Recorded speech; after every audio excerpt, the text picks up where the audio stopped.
All right. I'm over here struggling a bit just because I'm dealing with a new computer. Thank you for bearing with me.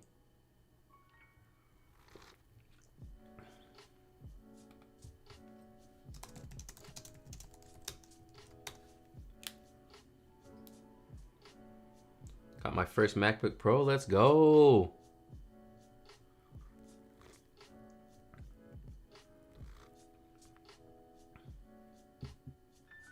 You can submit whatever you want to. It doesn't have to be weddings. Just good photos. Hi, friends. I made it back again. Struggling this morning for the stream because I recently purchased the M4 Max Mac Studio and I'm still setting up everything. I'm about to have a whole new setup. I got a new monitor right now. It's a new BenQ monitor, which y'all will see a video about that shortly. And I like the monitor so much, I ordered another one. So that's coming in the mail. So I'm going to do a dual monitor setup again. Dual floating monitor. So I have my monitor arm and stuff. I haven't done that in a while. I haven't used dual monitors, I want to say maybe like 6 years. The gold is back. Thank you. Oh, so if y'all haven't heard, I got like no submissions. So I dropped a link in the chat. If you want the link, ask me for it. I'll take some submissions during stream because I got like 20 photos. I went to look at the photos. I was like, dang, that's it. I wish I could make money like that. Straight fire. I mean, I get it. I get it. You do be submitting straight fire too. So you're like, yeah, I don't have anything worth submitting, so I get it. Oh no, see, Javier done heard now. He said, where do you only have 20 photos?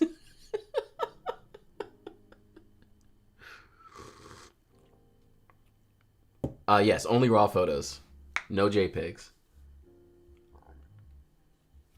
Oh, you know what? Actually, Byron, submit some JPEGs because I'm testing out. I created, so I need to make a video about this. My first wedding of the year, for whatever dumb reason, I shot one of my cameras in JPEG the whole wedding. Like, I didn't realize I was in JPEG until reception. I was like, at reception, I was like, wait, something looks weird on my settings. And I was like, oh my God. So I shot the whole wedding JPEG on one of my cameras. So I ended up making a natural feels JPEG version. However, I don't think it's going to work on every camera because it's really based off of Fujifilm using classic Chrome. So yeah, Byron, if you have some JPEGs, go ahead and submit them and I'll see. But it probably won't. They really need to be unedited JPEGs. yeah, I can't believe I did it either. I was like, wow, I really went through the whole day. The photos were actually fire though. Fujifilm is hands down the best for color science. Well, I don't want to work too quickly since there's no submissions. How's that audio sounding as far as like the music? Is it too loud?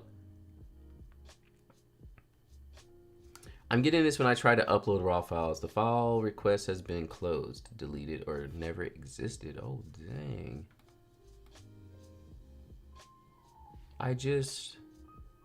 Hold on. I'm still here. I don't have a, this screen is too small, so I can't keep my other, what? It's right here. Yeah, someone just submitted to it. Yeah, y'all are getting to it. Here it is. Yeah, it's in the chat, not the one in the description. The one in the description is the old one.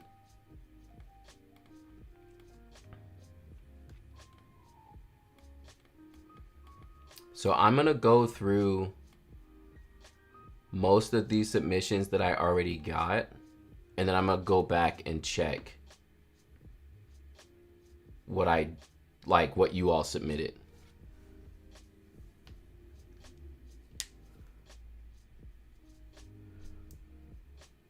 Awesome. Cool. Yeah, I'll get to those in a little bit. We'll do what we have so far. But yeah, this M4 Max MacBook Pro, or not MacBook Pro, Mac Studio is pretty beastie. So y'all will get a first look at how it edits. And again, this is a new computer. I'm still like situating myself, but I have it pretty much set up because again, I am a working photographer and I can't be sitting around waiting. You know, I need my computer set up almost immediately. Just engagement test. That's good though. I just eyed the photos, by the way. Some of these might be bad ones. Don't you hate when you get back from a session, you're like, what was I even doing? This is a nice photo. I'm a fan of center cropping. I know you lose a little bit of her dress, but oops. Oh god. Oh.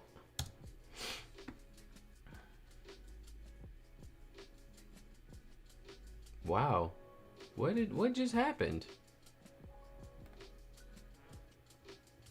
That was crazy. Did y'all see that? I feel like I didn't even do anything.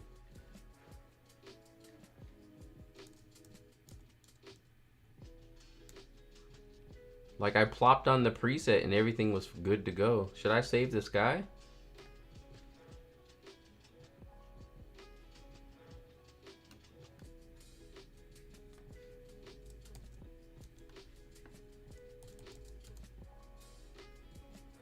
So I think I talked about this last time, but something I've been doing recently is I've actually been turning down my contrast on my photos. And I think I like the way it looks. Now, I don't know if I was like, someone one time was looking at my photos and they're like, wow, they're so contrasty. And I was like, really?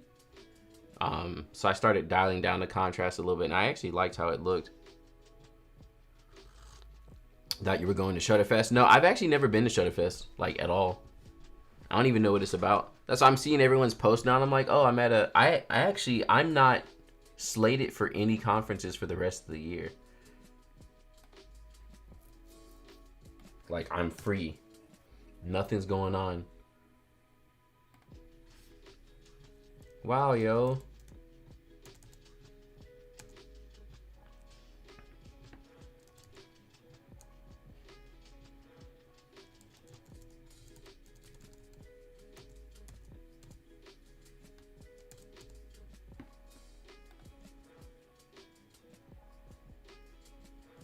What a one-click difference. Actually, I do have something, but I'm at work. That was a subcontract job. Well, when it comes to subcontract jobs, I didn't tell y'all the story, but Javier is familiar. Just make sure you all have the copyright for the photos if you're sending them, especially if they're subcontracted. Because the last time I streamed, not the last stream where I was editing my own photos, but the one in January, Javier submitted photos that weren't fully his yet per contract, and the company that he subcontracted with hit me up with the quickness, like cease and desist, and I was like, dang, bro. And I was like, I don't even know who you are. It was funny because I remember I was like chilling and I got the email and I was like, cease and desist what? And I was like, who? I was like, who are you? I was trying to check if it was spam. And then Javier hit me up on Instagram, was like, hey bro, I'm sorry. And I was like, oh no, it's real. Oh, it was fun. So yeah, if it's subcontracted, that's fine. Just make sure you have copyright to be able to show the photos, because if not, people they'll come at me and act like I'm doing something.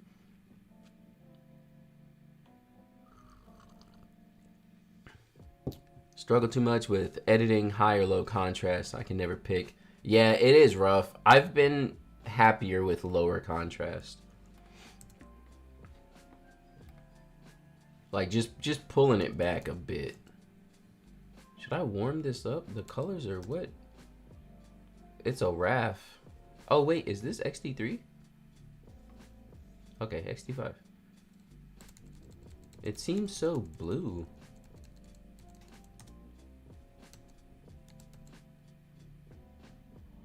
It's like the white balance doesn't know what it wants to do.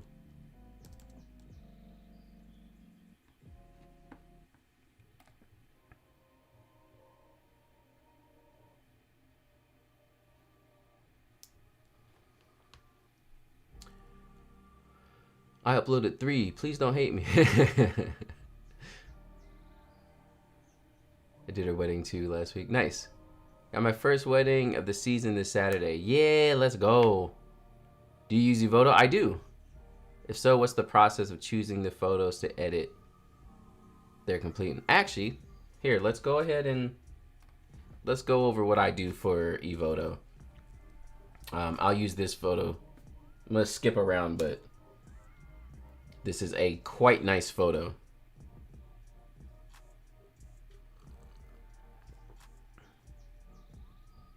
I didn't sign off on copper. Yeah, please don't do it to me again. Please don't do me like that. This photo is so green. Look at that change when I add that magenta back in there. All right, so the Evoto process. So typically what I'm doing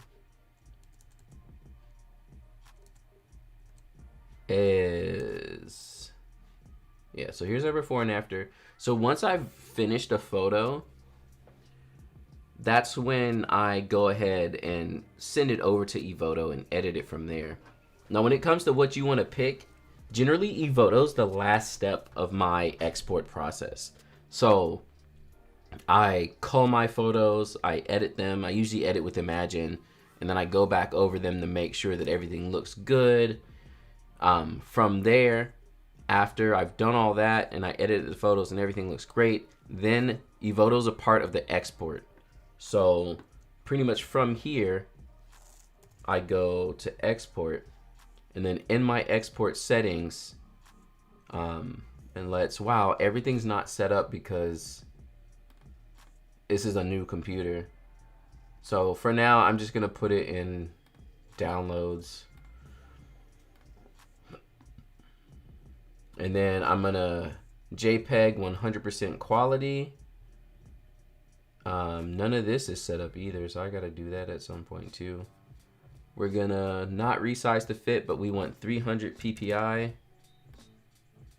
And oh, my sharpening, I like screen standard because I don't sharpen in Lightroom. I sharpen with Evoto.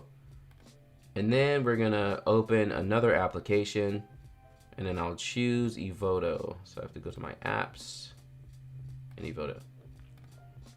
So basically what that's saying is that it's gonna export the JPEG and then open it immediately inside of Evoto. Still getting a hang of Evoto. I just use them for skin and loose hairs. That's pretty much, I don't use it for a lot either. Like technically they could replace Lightroom, but I just like using it as an adjacent program. Let me here, there. So now I'm inside of Evoto, and what I've already done is I created a preset for myself. Since Evoto's the last step in my export process, what I'm adding is sharpening and grain. I like to add grain to my photos, and then also skin retouching and all that. So that's what these two, natural field production, post-production, are. I don't know if I can sell these. I was asking them about it because they had me sponsor at one point, but I don't think you can sell your presets, because I would love to go ahead and sell my Evoto preset. But I have this one, I plop that on there. It's gonna sharpen my photo, add a little bit of contrast, add grain, and then it also has some retouching settings, which I think I dialed them down a bit, so you can't really, I mean, you can see her hair there. It got the flyaways. Not much going on with him. I've noticed with guys, since we just tend to look unkept and grungy, if you do too much under eye bags and all that stuff on the man, it looks like, it just looks wrong. I don't know what this is on this. There. Yeah, and then that's it. For me, this would be the final photo, and then from here I would export it. And so that's what my eVoto usage and export process is. I'm actually thinking about doing a course on AI, like the AI workflow. So keep an eye out for that as well. What cram is that? It looks medium format. Let's see. I'm going to close this out. That is Canon EOS R6 II. Is that what that is? Y'all see the model number? Maybe it's the lens. It's just a 105. It probably was, does it show the focal length? Probably was closer to that 105. About to do all the presets. Okay, let's go back to where we were. So I finished this one up. Everything's super blue. Same with this one. Yeah, I'm surprised at the white balance. I wonder if this was set in camera, because this looks off to me. And again, once you've if you don't get the white balance right in camera, sometimes fixing it in post is actually kind of the worst. And I don't know why that is. It's like something still, it just feels like it's missing.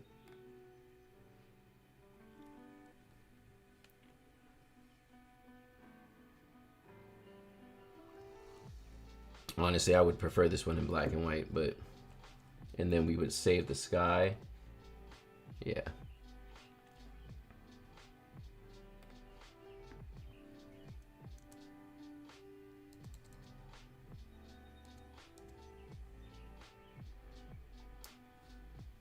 Terrible photographer, not at all.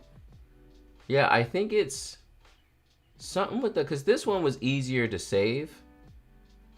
And technically, too, if I wanted to... Because, again, the background's not as blue as it was because of my preset. I could always... See, look. This is how new the computer is. It's still giving me all the, the tips. Like, I have no idea what I'm doing. So, if we select the background... Yeah, terrible photographer is definitely not it because you actually did a great job in this direct sunlight. Why does it automatically have exposed? Who wants that? Why did it do that? Go away. I could even, yeah, cool down the background to make it more blue. So earlier, if y'all saw when I was editing this photo, I had to warm it up so her skin tones looked okay. But then I cooled down the background so it feels more blue rather than earlier it was feeling kind of gray. And I could still drop my oranges a bit. And I could probably, tip from Quinn she gave me, she said she uses luminance a lot when stuff is too orange, so that one helps also because it keeps the brown looking correct, but then also it doesn't make it feel too orangey.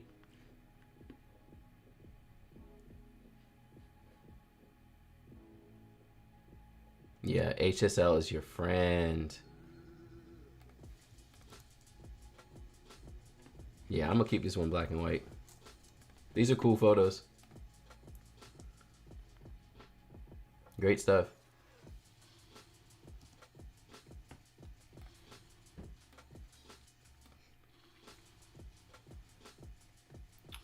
This looks like it has some kind of bloom on it, right?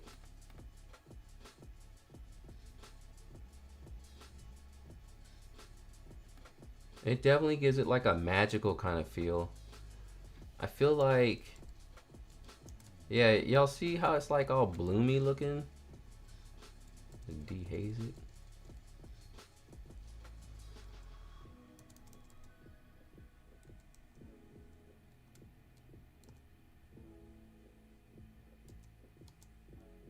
I don't mind the haze too much.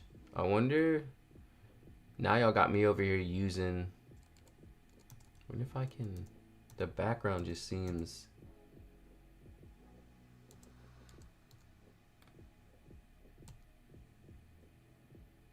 I think it is gonna be what it is. What am I doing?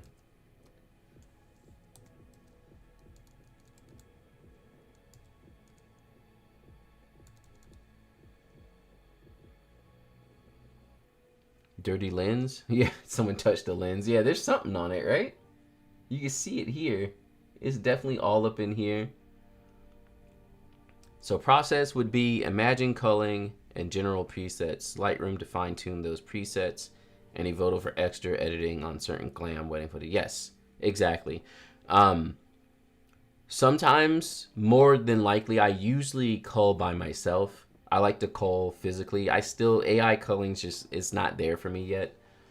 But yeah, that's the process. Cull your photos, have Imagine edit them, go back through the photos to make sure they're good in the way you want them to be. Because Imagine's not perfect. It's going to give you like 90%. And then export to Evoto. That's my process. That's what I like. It works for me. I think it looks good. Yeah, I don't know what, I don't think you can get rid of that haze either without making the photo like too much. Look at that contrast, bro. Can you like drop it down? No. Dehaze just makes it look crazy. I honestly don't mind it being hazy, but I feel like it needs to be black and white if it's going to be hazy like that. Yeah, it gives it like this magical glow, right? And then we sky save so we can get those clouds back a bit. Let's see if I can turn it up some. And we might still have to dehaze, yeah. Even like, look, now we can just get extra, right? There's already a little bit of vignetting, so I kind of want to add more in. Is this raw? Why is it? Oh, because the sky save is looking crazy. Let me turn that down. Just uploaded a few. Awesome. Yeah, I'll be getting to those in a bit. What was I gonna do? I done lost my. Where's vignetting? Effects? I don't know where nothing is no more. Lens correction, right? Yeah. We could just add the vignette back in there. It's kind of like an old school picture, honestly. Not totally my vibe, but the background looks weird now too. Yeah, it needs to be like bright. She needs to stand out against the. Yeah. Yeah. We did what we could. What do y'all think? Black and white or color?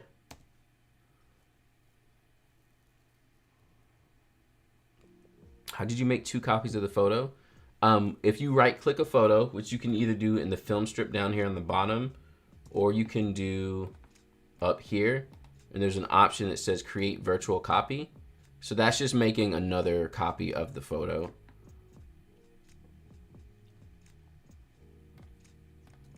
And then you can edit it however you want to. The nice thing about virtual copies as well is that it keeps everything in the photo. So originally, you remember I masked the background and raised the exposure. That was copied over to this black and white version as well.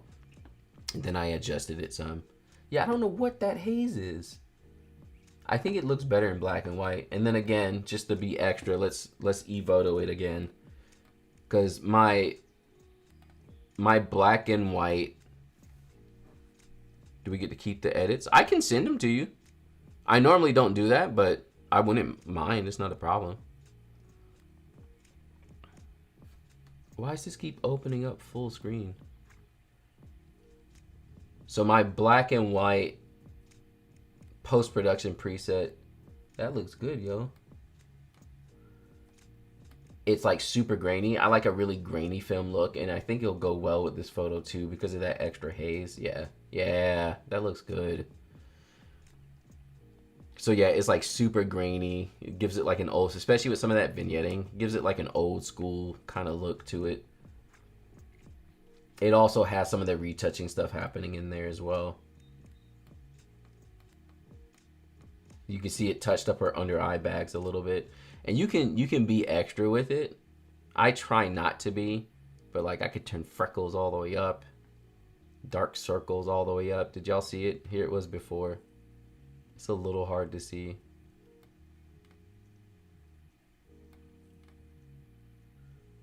I can do eye bags, lower eyelids. There's like all this stuff you can do to it. So it's really nice. And I run Evoto on all my photos. It's a little extra, but I do it on everything. Less sky. So I have an intern right now, and he was asking me about that, like, why do I leave so much headroom in my photos? I actually like that headroom on that last photo. I'm a big fan of it. This to me is a black and white photo. And I think this was the last, yeah, it was the last couple. So preferably that's what I would do. I would have these photos together like this. That would be the presentation. Like, I think this looks gorgeous. Now, I could color this one, but I don't know. Learned a lot in 10 minutes. I mean, yeah, I be trying to teach people. That's the nice thing about the live streams. Like, I do have courses and stuff, but if you're trying not to, spend money, like, come hang out in a live stream. Because I'll answer questions and stuff, and you may end up, getting information you need. It may not be as direct as a course, but it's still going to be good. And again, you get to directly just ask your questions and stuff. People have different tastes. Exactly, yeah. Like, I'm a big fan of, like, leaving the headroom in. The white balance is, like, off to me. Something's off.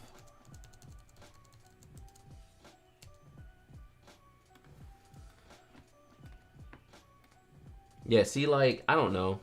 This doesn't have as much impact to it, right? For me, these close-up shots need to be black and white.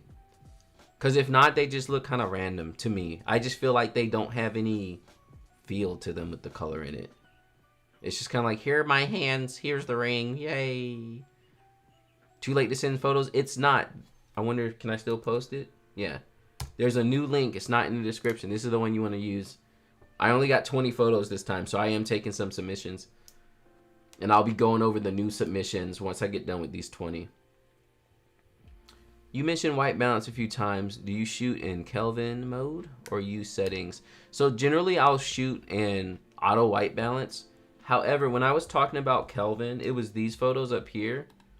And let me create a virtual copy and we'll reset this photo. I mean, this one's not so bad. Maybe I should go to the other one. I think the other one, though, was more so just because of the lighting. Again, it looks like to me beach photos. You're like on the boardwalk at a beach and the coloring can be kind of rough. But yeah, if anything in the photo starts looking too off to me, that's when I'll shoot Kelvin. So a perfect example is if it's fall time, right? And the leaves are all orange and red and yellow and you're taking portraits. That's when you might want to shoot Kelvin because your camera's going to see all that orange and just immediately be like, oh no, and try to set everything really blue and it's going to look horrible. Skin tones are going to be off. So yeah, when the skin tones start getting really bad, that's when I jump in and will use Kelvin. Happy birthday. Bro, my birthday was like 50 years ago. Thanks for the late happy birthday, I guess. Sucks I'm at work and they won't allow me to plug in my SSD. Oh. But yeah, to me, this is a better presentation. This photo has more feel because of black and white. And maybe that's just some dumbness because we grew up barely with film. Maybe old school photographers would be like, how's there more feeling? It's just a picture. But this to me works better than the hands being in color.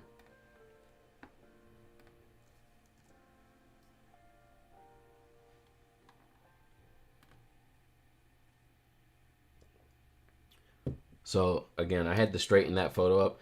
I've seen a lot of photographers now really into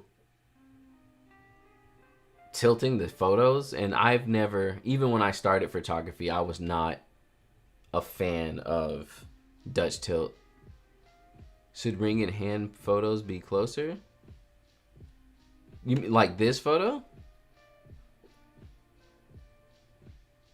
Because in this photo, I would do both. Like, I would take this shot, and then I would get closer with a closer lens and take, like, this. And get, like, the bottom of her mouth in it. And just, like, the smile. Something like this. I take these all the time. It wasn't an intentional tilt. I've seen so many people do it nowadays, and I'm like, what happened to me?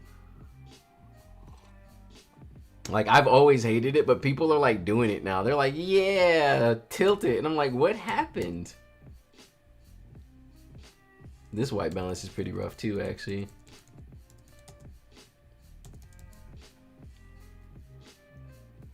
Oh, nice. I always love when someone notices the location. Like, oh yeah, I know that.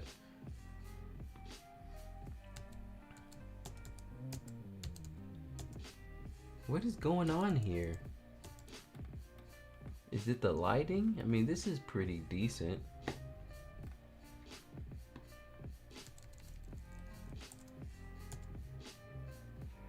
There's our before and after. Look at how we got rid of that tilt.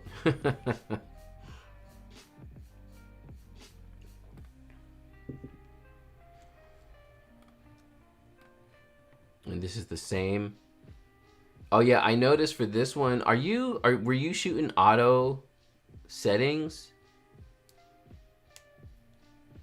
Because I noticed there's a little bit of camera shake, probably because you're down at 1/160, which is doable, but it's definitely like questionable. So first choice, I would usually black and white this. We could color, but the white balance is rough.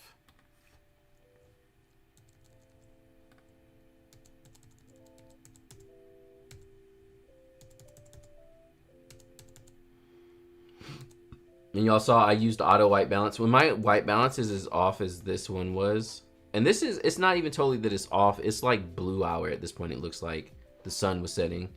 Merry Christmas, yeah! Everyone's just Happy New Year, happy birthday, yay!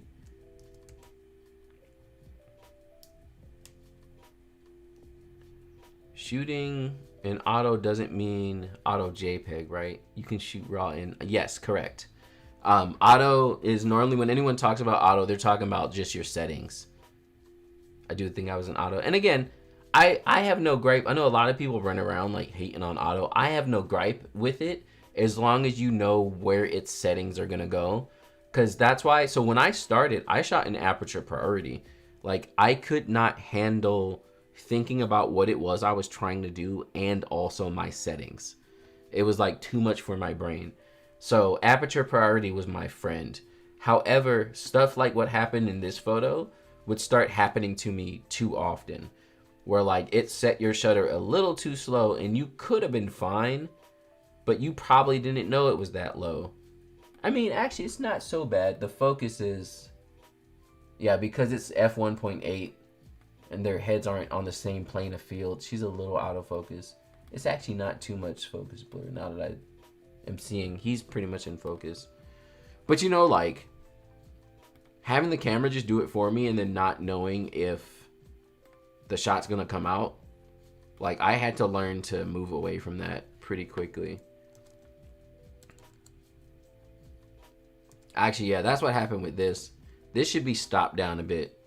I've started reaching that stage now too.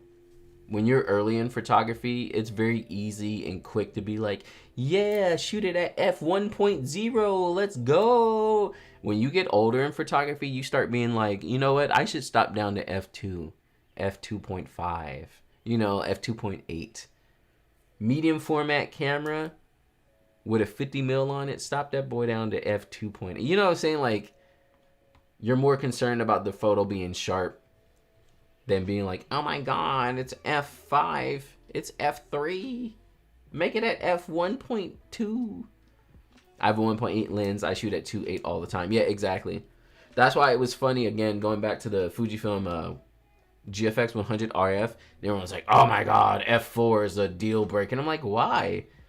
It's not that bad. Learn to take photos. And I mean, okay, you're not going to get a blurry background, but blurry backgrounds ain't everything. That's not the only way to take a photo, you know? I can't wait to get my hands on a 100 RF. Like, really.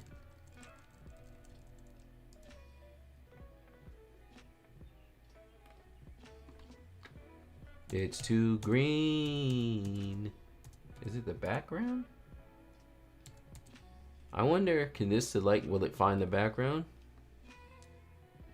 Pretty good. We need to subtract a bit. Just a little bit. Okay, let's see if we can do this. What am I trying to do?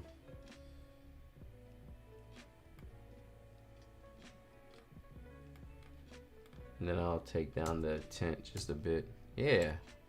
There we go.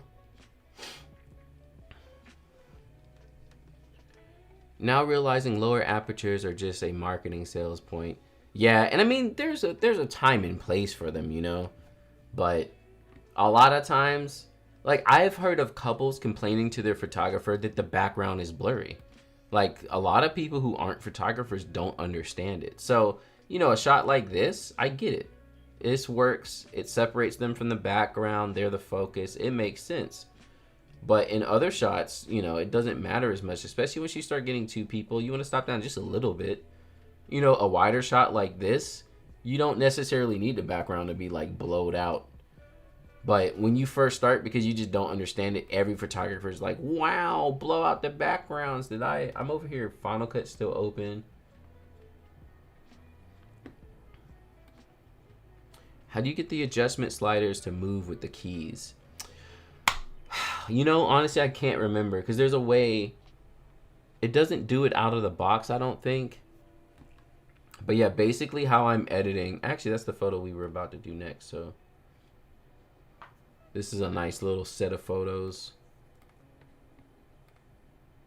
Cute.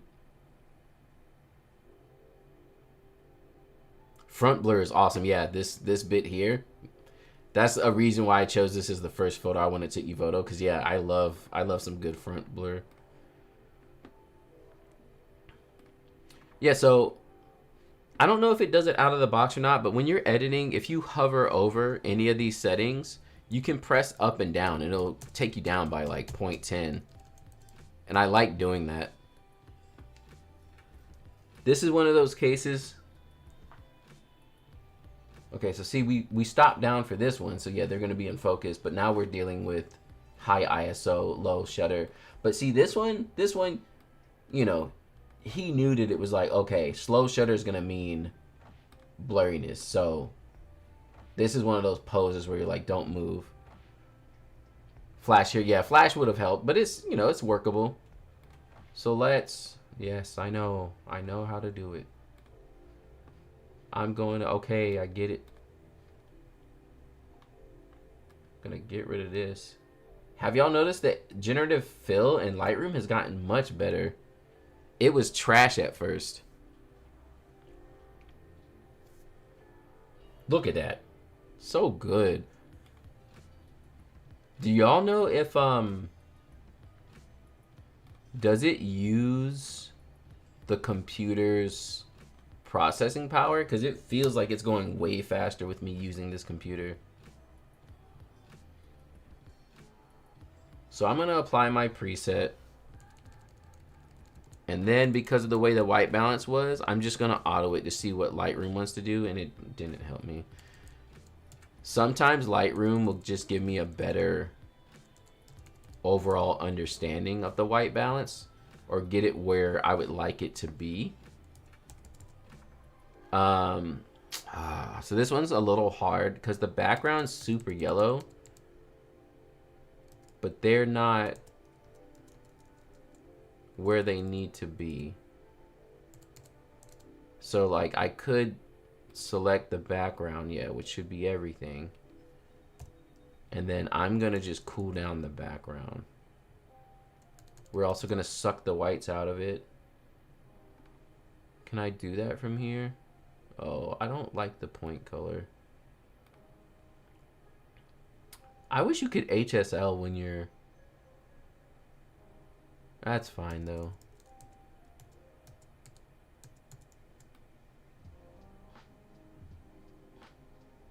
Okay. And then I can warm up the whole photo, which will keep them looking okay. And then we're gonna suck some yellows out of the whole photo.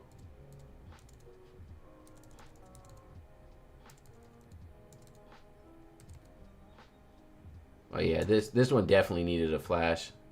Ah, the white balance on them is the worst.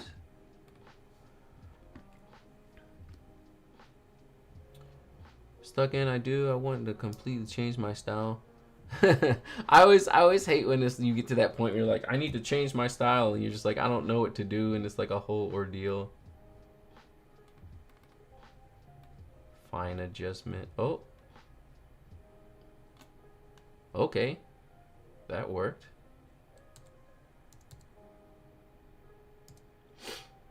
Pull up their shadows a bit.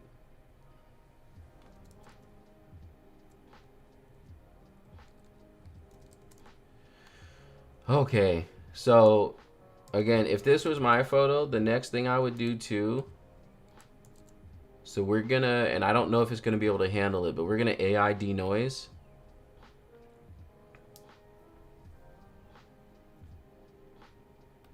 And usually when I'm using it, I'll come up to like the faces just to see how they look. Oh yeah, there still was some motion blur on there.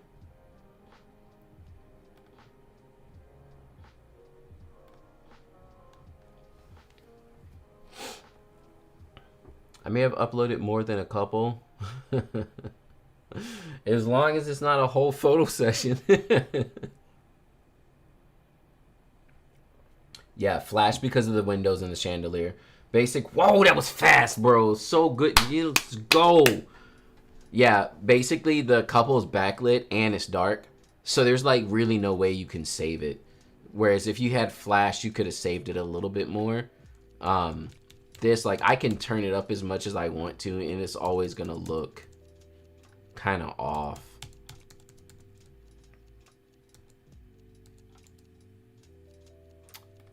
What did I do? I did something to them that...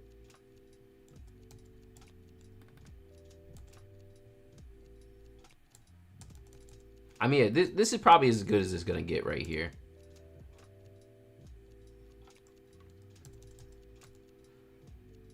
Yeah. Here's our before and after. I agree. For more context, I sent in photos I knew were rough so I could learn. Yeah. And that's honestly, that's a great thing to do for this. Just to kind of see how someone would handle it and what their thought process would be. The other thing, which I don't think I have it installed anymore, is I was using this other program. What is it, like Topaz AI? It has a thing that will help sharpen faces if they weren't in focus. So I would probably throw that on there too, just to make sure. And it's like a doable picture. It's not bad. Like, really, again, a flash would have saved it more, but you can do this and it's passable.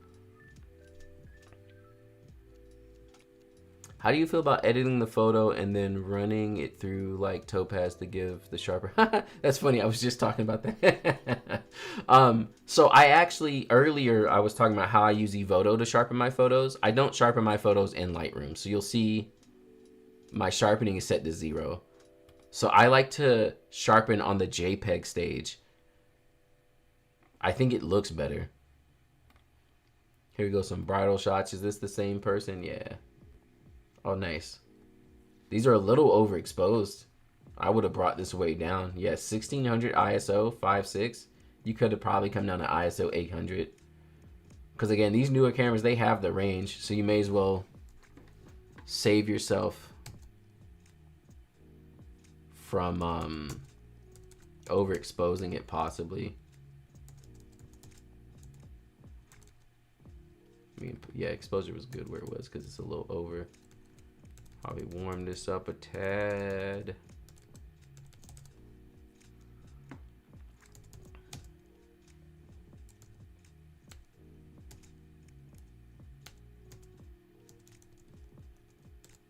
Maybe in that range. That feels okay.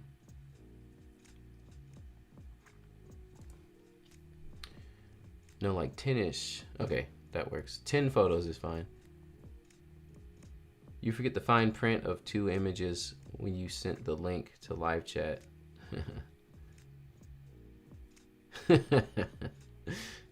Hey John, can you explain color profiles? What color profile should I edit in? My photos don't look the same from my camera to my camera. Well, so the photos are never gonna look the same from the camera to the computer if you're shooting in RAW. Main reason is because what you're seeing on your camera is the JPEG representation of the photo, not the actual photo. So even like when I'm looking at these photos here, before I click on them, they're showing me what it looks like on the back of the camera. But then usually when you go to develop it, it'll immediately like switch and plug in the actual colors. You see how it switched there? So really, I'm only looking at a preview. So it's not really the color profiles as much as that's what it's like working with RAW files. A lot of photographers, especially when they start, have a hard time with RAW files because of that fact that like it looked so great on my camera and then I get home to edit and it's trash and then I can't edit it and I don't know how to make it look decent and then everything just feels trash and I'm mad now, so I'm gonna shoot JPEG, which is fine. I'm down for JPEG shooting.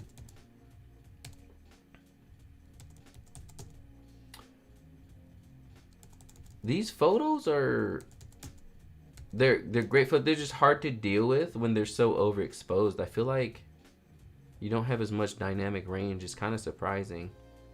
Hey, welcome to the stream. What's up? What's up? I just uploaded 3 RAW and JPEG feel. Awesome. Sharpened the JPEG to feel. The best is when it's opposite and you go get home and it looks better than you thought. Yeah. Yeah, I feel like the exposure almost kills the colors. Like the colors look different when the photo's overexposed. And these weren't like deathly overexposed, but you know, they're a little bright.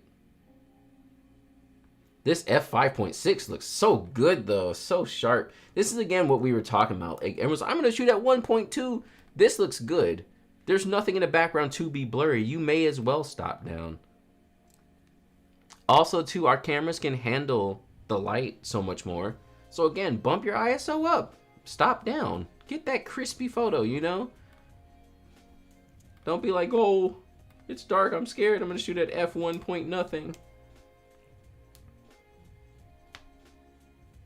Yeah, like, I feel like this is, like, I need to saturate it more or something. And I know my preset does, like, desaturate a bit, but because it's overexposed, it feels like it's even more desaturated. These are great shots, though. With CR3 files, you should change the color profile to neutral. Are we talking about up here?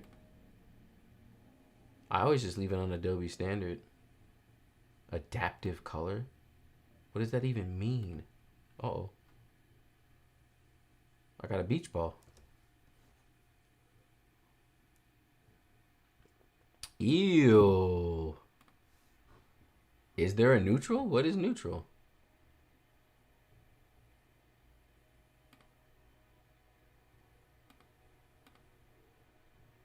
I like Adobe Standard. I'm gonna stay here. I really disagree with everything has to be shot wide open. Just seems, yeah, exactly. Exactly. It really doesn't. And again, like, yeah, it gets dark and it's hard to shoot sometimes. But again, this is a great example. Like, this wasn't the darkest room in the world, but if they had to go up to ISO 640 at 5.6 and still be at 1/200, it was pretty dark. Still get a great shot out of it. Yeah, everything's like super overexposed. I would have stopped down, or it is stopped down, but brought my ISO closer to the, because I personally don't like to underexpose, but I would rather expose correctly in camera. But again, everyone has their own technique, and when you know what you're doing and how you're handling it, like, it's kind of whatever.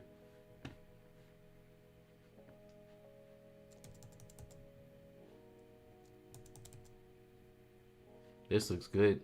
Drop these shadows some too. Here's our before and after.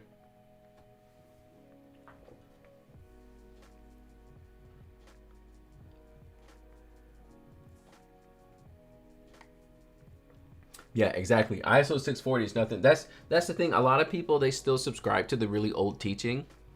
And there's a lot of value in old teaching, so I'm not trying to knock like older things, but we have to also think about it and put it into context. You know, they were shooting cameras, especially when you talk about digital cameras, they could not handle anything. Like, they just couldn't. So when everyone's like, shoot at ISO 100 for the best quality and resolution and whatever, that's not a case anymore. You know, some of these cameras can go up to ISO 1500 and still look just as good as ISO 100. So it's kind of like, you know, don't worry so much about your ISO. Like, obviously shooting lower is better always, but yeah, 640 is nothing now. 640 is like ISO 100.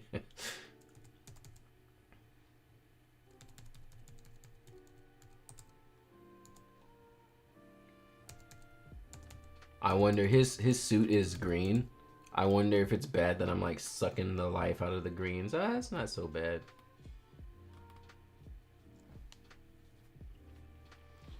This feels a little too green, like I need to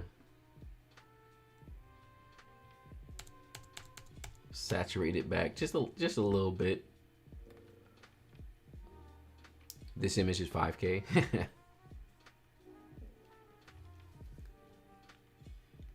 Especially for video folks on Sony. Base ISO is woo! That's crazy.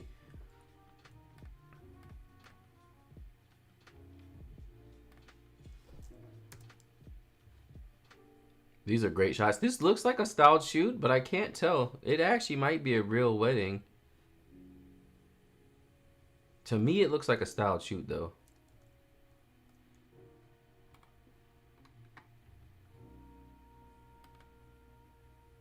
Cause yeah, when your bride and your bridal party looks this good and this put together, not saying it doesn't happen, but more times than not, it's a styled shoot. I use the Canon R6 Mark II. I shoot at 8,000 pretty often, and it's minimal noise correction. Lifesaver during random moments at a reception and you don't have your flash on yet. Yep. Let's see if we can. So earlier someone was talking about, asking about the headroom and why so much sky. I don't like floor room. I absolutely hate floor room. And when there's too much of it, I just like want to get rid of it. I want more headroom. Put you like in the middle of the frame. Bring up these highlights. Drop the contrast. And we need to warm it up.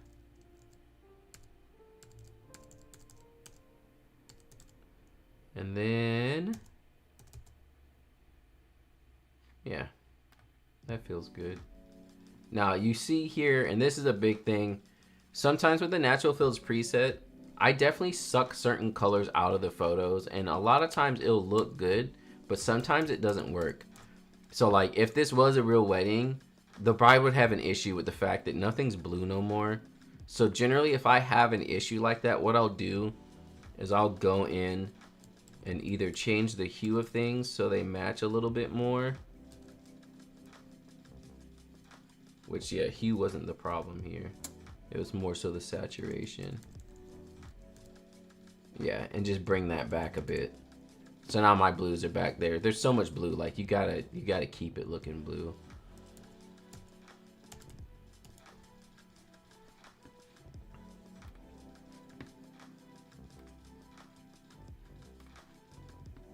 This honestly would look great in black and white, but let's color it first.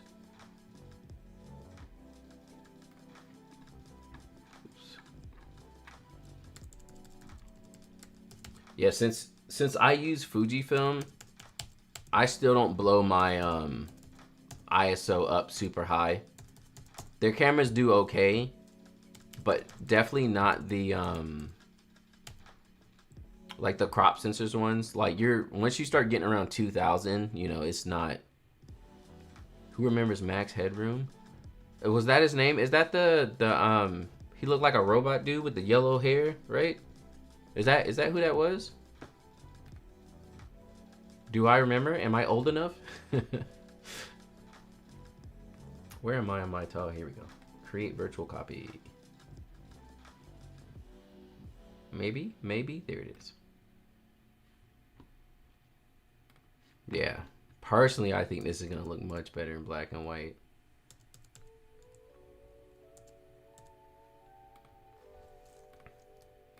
What say you? Black and white or color?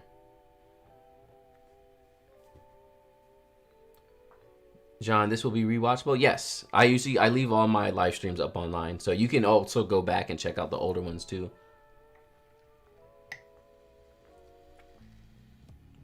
What y'all know about saving the environment with a glass straw?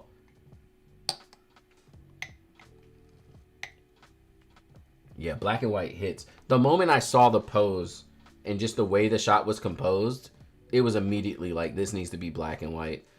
And then again, I can go ahead and export it and put my sharpening and my grain on it, and it's gonna be like super green. It's gonna be so good. By the way, this might be, oh,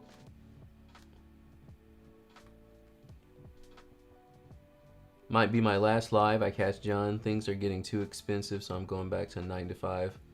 Not getting. I feel that, yo. I'm over here also not booking much. I dropped my prices back. Here, I'll give y'all the. Let me give y'all the story. So, in 2021-22, I was feeling myself too much. So, what happened to me, and I think it's affecting everyone, but let me tell you my personal story and how I kind of screwed myself over. So, first context is, remember, I'm from Raleigh, North Carolina, but I had moved away in like 2003, went to college in Boston, went and started working in New York, lived in Jersey for a while. So I was gone for a long time. Started my photography business while I was in New York. So I moved back down here in late 2018. I was still mainly doing New York weddings. So late 2018, 2019 was my first full year in North Carolina, but I was still doing more New York weddings. 2020 obviously messed everybody up. 21-22 was kind of a flood of couples, so it was easier there. But within that time, my YouTube started doing really good. I lost a bunch of weight, and I was feeling myself. You know, I was buying small size clothes, you know, and I was booking enough. So I was like, well, YouTube's doing well. It's making most of my income. So I don't want to do as much, and I want to focus on YouTube. So I jacked my prices up fairly high. Not super high for this area, but for being a photographer who technically wasn't really known in this area, my prices were too high. Like, they were just too high. So, pretty much 2020, 21, 22 are a wash, right? You can't really count those years. Like, I was still getting known, but everything was all over the place. Now, I jacked my prices up, and then come 2023, 24, I just cost too much. Like, the economy starts tanking, everyone's freaking out, and my prices are too high, and no one knows me. So I kind of screwed myself over. So I dropped my prices back to where they were, and I made some adjustments. So really I didn't drop my prices too much, but I just set them back in the range of a person who's not really known in the area as much. And so far, I haven't booked anything yet, but I'm starting to get more traction. I changed something else on my site too, where on the pricing page, instead of the button right under the pricing saying like contact me, I put like the ideal package, and then the button says see more packages. So in my text, I'm like, hey, there's more packages if you want something else. And couples have been clicking that and filling out the little form that goes with the see more packages there, more than my normal contact form. So again, I'm trying to get back into, like, I'm getting hungry again, you know. Like, I haven't been hungry since like 15, 16, because 2014 I started my business, and I also had my eldest child. So I had just become a new dad. I'm like freaking out, you know. Then I got comfortable. I think that's what happened to me. Here goes that sharpening and grain. Look at that. Ugh, love a good grainy black and white. I moved as well. It makes it so hard to get reestablished and not have imposters. Yeah, and that's the problem. Like, I thought I was established down here, and then YouTube also made me feel even more established, because I was like, oh yeah, I'm doing YouTube. All these people enjoy my stuff. I'm great. It's awesome. And then I got the realization that, like, no. Like, when everything kind of stopped, it was like, you actually weren't booking, and now you janked your prices up, so no one even wants to work with you no more. Because you weren't known. If I was known, there's photographers I know that were charging the higher prices I was charging in this area, but they're like known and consistent. This is XT3. Do I still have my XT3? Does it make sense? Oh no, okay. It's still, I don't need the XT3 one. We're gonna do auto white balance. Oh no. It needs to be much more warmer.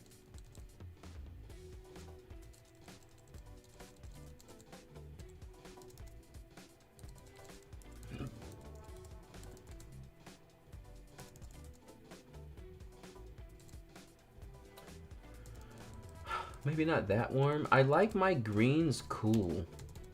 Maybe let's see if I can select the background if it's gonna look crazy. It's not so bad actually, yeah. I like my greens cooler like that. We need it to adjust for the skin tones.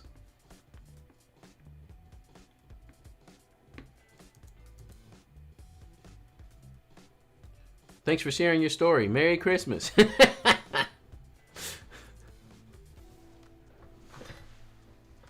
But yeah, I really screwed myself over. Pretty much that's what happened to me. So me not having weddings is my own fault.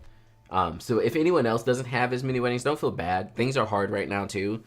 And I said it before, if you were booking 80 to 90% of every inquiry you got before 2020, you're probably fine right now.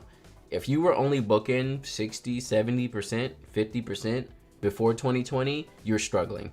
I was only booking like 65 to 70%. So yeah, I'm struggling. Like, it's just what it is. And I think the biggest thing you can do for yourself right now as a photographer is just be realistic. Like, getting a 9 to 5, if you need to pay your bills, go ahead and do it. Just get a part-time something to make it work. But then also really concentrate on what it is that you need to do in your business. Like, don't get too haughty, you know? Like, just be cool to be like, you know what? Things aren't working well right now, and there's something in my business that's wrong. Not being like, oh, well, I'm great, and everyone loves my photos, and I don't know why people aren't booking. Like, no, don't go down that route, you know? We got Nick joining the live. Oh, no, too much Dutch tilting. Here, I want it flat.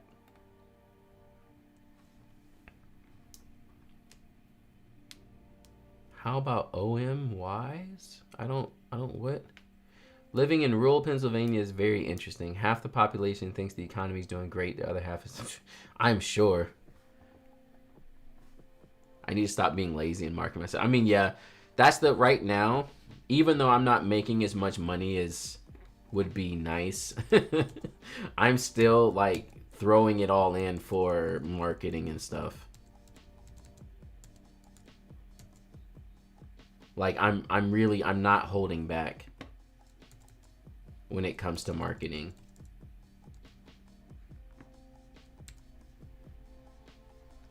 Dude, your pricing is so reasonable, and it's really encouraging. So many luxury wannabes in this charting. I mean, yeah. And I don't mind the luxury photographers. Again, you just need to know who you are and what client you serve. Like, again, I could have, because the price I was charging was $6,500, and I booked a couple of couples at that rate. However, no one knows me here like that. You know, like, people aren't like, oh my God, John Branch. So I can't just be like, yeah, I'm gonna charge mad money. But you know, if I'm sitting here now back in the normal range of where I should have been, then it's okay. Not as many people know me, and I can get myself known again, and then people can start being like, oh wow, this guy's really good. But I didn't have that before. I just cranked my prices up because I felt like doing it, and you can't do that.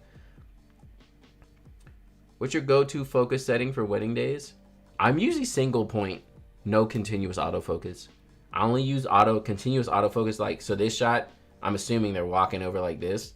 I would continuous autofocus for that. Bride and groom walking down the aisle, walking out the aisle, autofocus for that. Continuous autofocus, usually zone. But yeah, usually it's just single point. I love your video and glad you give so much advice. I started 3 years ago and I'm still learning. Taking on small elopements and events and finally have a big wedding. Nice. Congrats. That's going to be fun. I feel like they're not warm enough.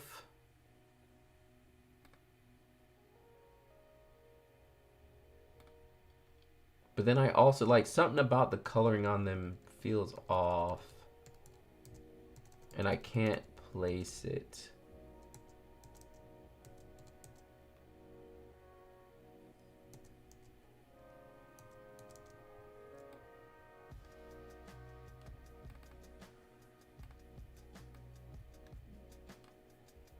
No.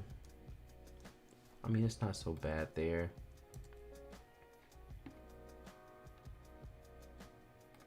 Here's our before and after. It actually might not look too bad black and white either. What are some marketing tips for 2025? My goodness, I don't know. Everything's changed. Instagram is the worst now. I I really don't know.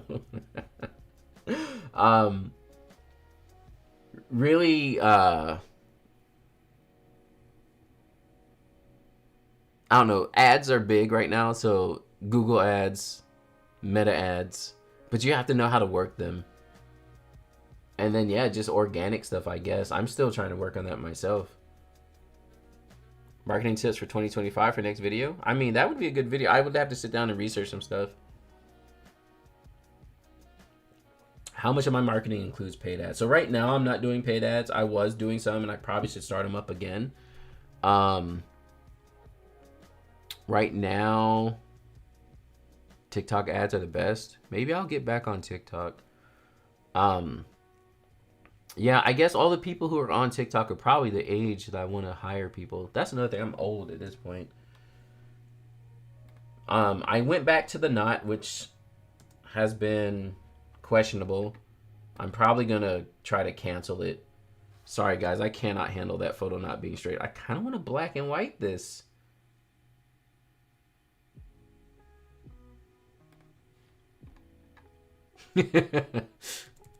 Thank you for letting me know I'm not old.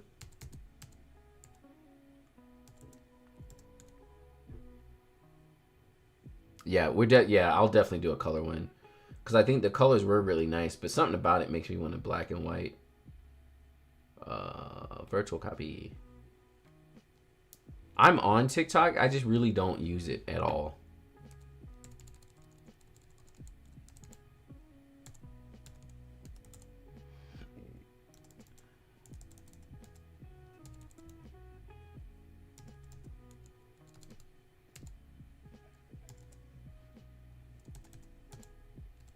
Here. Black and white or color? Yeah, it's hard to tell. So I just had my first couple meeting from someone from the knot, and it seemed legit, but I also wonder how far the fakeness goes. TikTok's algorithm is great, amazing compared to Google. I don't even know how to do TikTok ads. Have to have a lot of followers to even get good amount of views on these platforms. I mean, all the other platforms at this point have like lost their minds. Even YouTube is not what it used to be, even just 5 minutes ago. Zola's this game. I mean, yeah, all of these places, they just like take your money and they're like, yeah, you'll get leads. And then they can blame you if you don't book. So then there's like no obligation on their side. Color. Oh, nice. So they can just be like, oh yeah, sorry you're not booking. Too bad. I was in a magazine, and that didn't totally help either. They're trying to get me to re-up, and I don't know. I don't think I'm going to. Actually, do I have that close by? Yeah.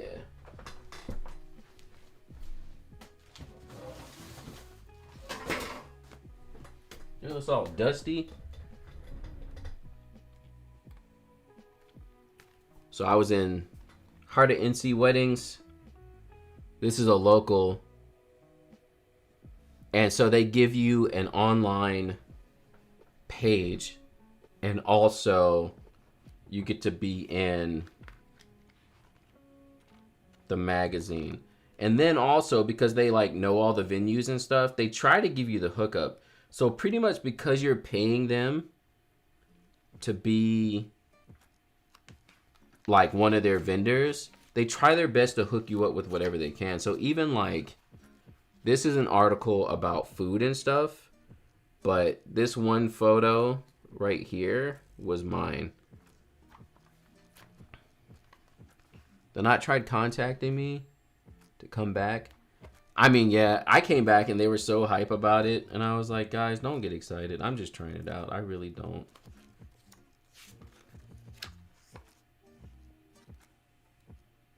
I'm trying to find. I was hoping to get the cover, but I didn't get the cover, so that's not me. That's not my photo there.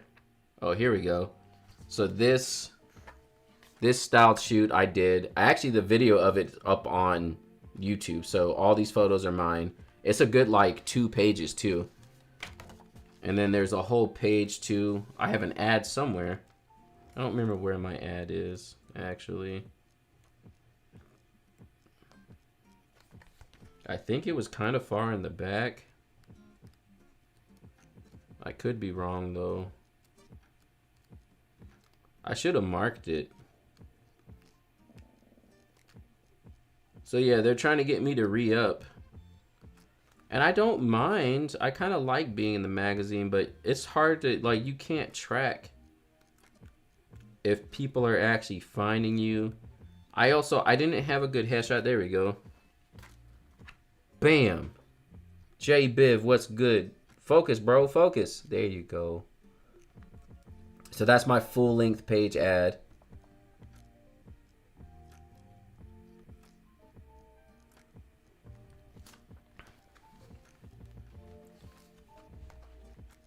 Oh, you haven't seen it yet?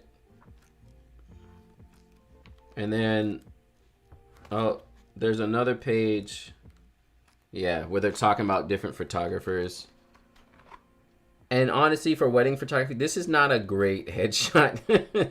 It doesn't speak wedding photographer, so that probably didn't help me, but, you know, kind of is what it is. So yeah, like, they want to get me back in a magazine again, and it's like fairly expensive, so I'm like,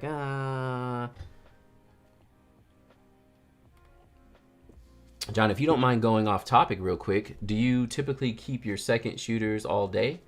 Or like yeah, I usually keep them all day. I'll let them go early during reception usually, especially if there's not much happening. Like, by the time it's open dance floor and stuff, like, I don't need you no more. You can go home. So I try my best to let them go a little early.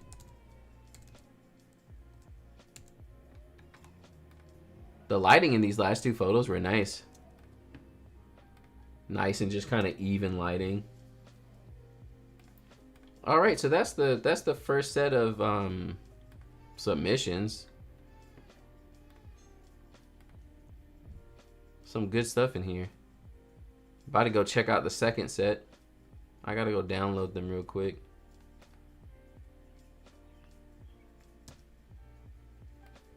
Let me see if I can find it. What's hard, so I usually stream on an ultra wide, but now I'm on just a normal size. So I have no space for my own working stuff so that y'all don't see like the extra windows I need. 95 items, dang, y'all.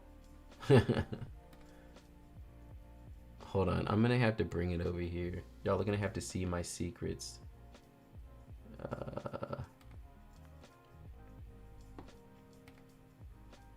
Download. Okay. Now we'll have to wait for that to download.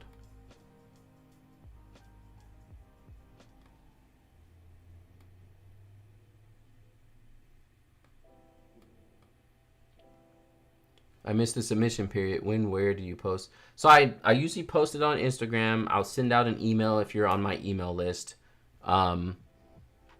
It shows up on my YouTube page. So I'll schedule it out and it'll show up on the YouTube page. And from there, you can actually just see the link in the description of the video. The link is still in there, but yeah, it's the old link. So normally, I don't know what happened this time. I'm surprised I only had 20 photos. But again, us talking about Instagram and stuff, it's just not the same no more. I post stuff and nobody sees it. YouTube is like that too. I post stuff and nobody sees it. People be like, hey, can you make a video about X thing? I'm like, I just literally made that video. It's kind of the worst. Matcha. Okay, while I wait for 2 seconds for this to download, I'm gonna get a quick BRB in real quick. Real quick BRB.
All right. Just a short little BRB. Scared of getting a job and ruining someone's graduation photos. I mean, yeah, any type of photo. It's like every time you do a session, I feel like it's kind of stressful. Honestly.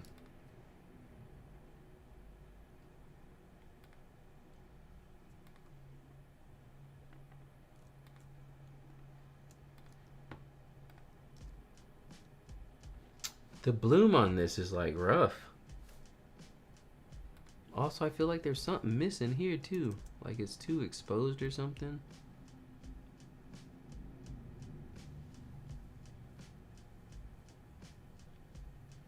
When you shoot wide open, how do you avoid getting people out of focus? So I was kind of talking about that earlier. It depends. So like this, I didn't see the settings, but I would assume, yeah, see f3.2, because they're on different planes of field, and even she's not going to be as in focus, but it's kind of whatever. It really just comes down to what the purpose of the photo is. And also it's understanding how focus works, like how it's like a 3D plane of field. So if you're shooting 1 or 2 people and you know they're beside each other, then you can shoot 1.8 and, you know, it'll be fine. Also, it comes down to how strict you are about things being in focus, you know? Some people, like, some of the photographers I meet, and typically it tends to be older school photographers, but they're so extra about everything being sharp, and it's a little too much. Like, to me, I don't care that she is out of focus. It's kind of whatever. The photo looks fine. But, you know, if you wanted to be safe, you could have 5.6, f5.6 or something like that. So it really depends on your approach. Not talking about I'd be like, whatever, you're out of focus, it's fine. But yeah, it's really just knowing how it works. That's a beautiful, yeah, it's a great photo. My goodness. I just upgraded my I just upgraded my Wi. No, I just upgraded my internet, and it's still over here like beefing with me, taking forever. I don't know why. It should be fast. I also wonder if like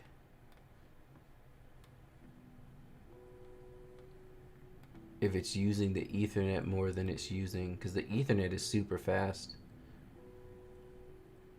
This is half the reason why I don't take submissions at the live stream, because then it's like I should have downloaded it earlier too. That's half my fault. Upgraded fiber optic. I can't. I really want to. Whatever our community that we're in is like slated for this one for Spectrum, and that's it. There, you can't get nothing else. There's no one else here. They're installing fiber everywhere else. I see all these ads every day like Google Fiber is coming to Raleigh. They got Google Fiber all over the place. Half the people I know also have Google Fiber, but yet we just can't get it in this one community, and it's so annoying. Because yeah, that's what I need. Because the biggest thing for me, really, this thing is not downloading. It keeps saying check internet connection. Like, what's the issue? I'm about to turn off the Wi-Fi and just use the Ethernet only.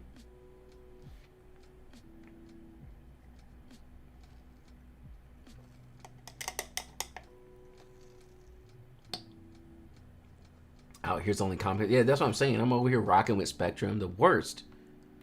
I was outside cleaning my car and someone drove by and like, do you have Spectrum? And I'm like, yeah. It's like, oh, okay. Because I'm a salesperson. I'm like, go somewhere. Get away from us. Hey, John, hope you're doing well. Did you ever shoot with any of the X Pro cameras? I have not, actually. I'm a big, heavy XT person. So I'm very XT. And now I've been shooting GFX, so. We have Spectrum. And it's annoying. They got outages. I mean, yeah, it's the worst. They make you pay all this, like, so right now, I just upgraded to get gigabit down. So I'm getting like 900 down. But my upload speed is only 40 megabits a second. And it's like, bro, I'm a wedding photographer and a YouTuber. I'm like uploading videos all the time. Like, I'm trying to get fiber optic so I can do 1,000 up and down. You know what I'm saying? Like, download speeds. And I hate that, like, everyone only speaks in terms of download speeds. Because that's like, you know, common day folk. Like, no one who's running a business or anything, no one even thinks to care about upload speed. So whenever you're like, even like right now, I'm like, oh yeah, I stream. Which is getting more normal now. There's a lot more people who stream on YouTube and Twitch. But when you tell someone you stream, they're thinking like Netflix. And you're like, no, bro, I need upload speed. Upload speed. And they're like, what? But you're getting like 1,000 megabits down. I'm like, no, I don't care about that.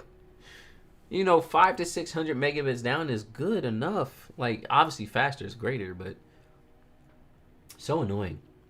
I picked up an X Pro 2 about 18 months ago, and I've really been enjoying using it with the Voigtlander 27. Nice. Yeah, hopefully one day I'll get to try one out. I'm not familiar with that line of cameras. We generally download with the purpose of uploading. I mean, there's that too.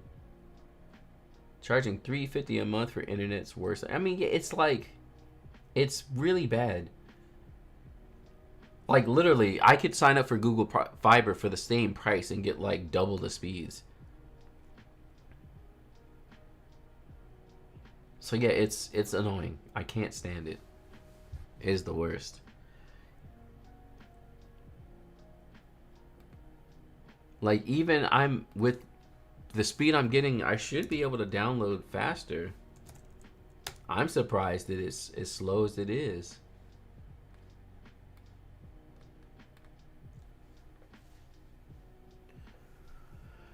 Let me see. I mean, yeah, I'm getting like, yeah, pushing 900 down, like 890, somewhere in that range. Oh no, it just hit 900. It's trying its best. Upload speed's like 30, 32. It's like, I'm trying. Upload speed's probably a little slow right now because I'm actually streaming.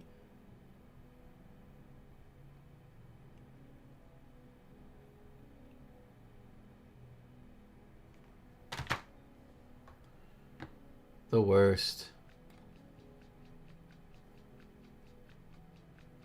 60 outages? That's crazy. Use hospital internet. Uploads at 100 to 5. That's crazy. I guess they do need those speeds.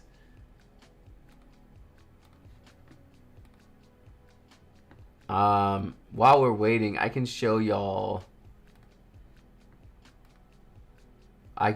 my sad I shot JPEG by accident wedding.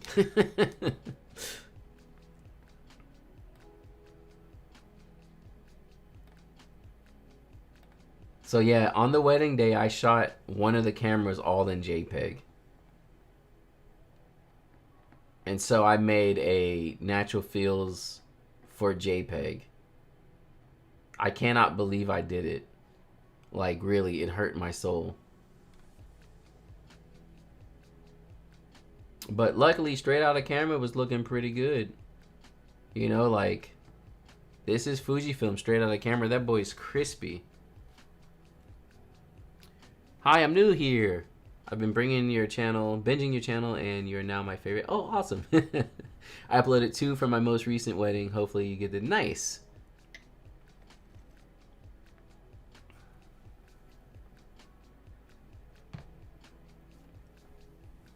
So yeah, these are the JPEGs. Like, these are looking good. I would deliver these.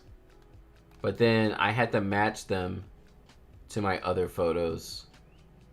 So, well, I guess I black and whited this one. But even as an example, so here's my natural fills JPEG.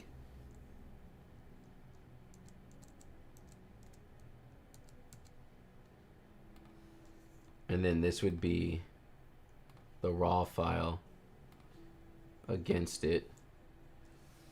I was having a hard time with the tones a little bit, but they're about there.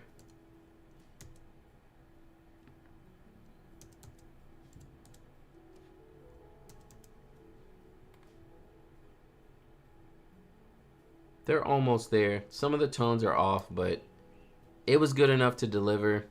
It was very unfortunate on my end. I guess maybe you at least had raw from the second. Yeah. Well, the problem is, like, I shoot one camera my wide shots and one camera my tight shots. So all my tight shots were JPEG. I did that when I got my new camera. My heart sunk, but thank goodness I was fairly on point with exactly. Yeah, like, if you shoot good exposures and the colors of your camera okay, because that's what, like, Fujifilm colors look great. So for me, I wasn't even stressed. I was just kind of like, oh dang, I really did that? Oh well. And then, you know, I went about my business because I knew it was gonna look okay.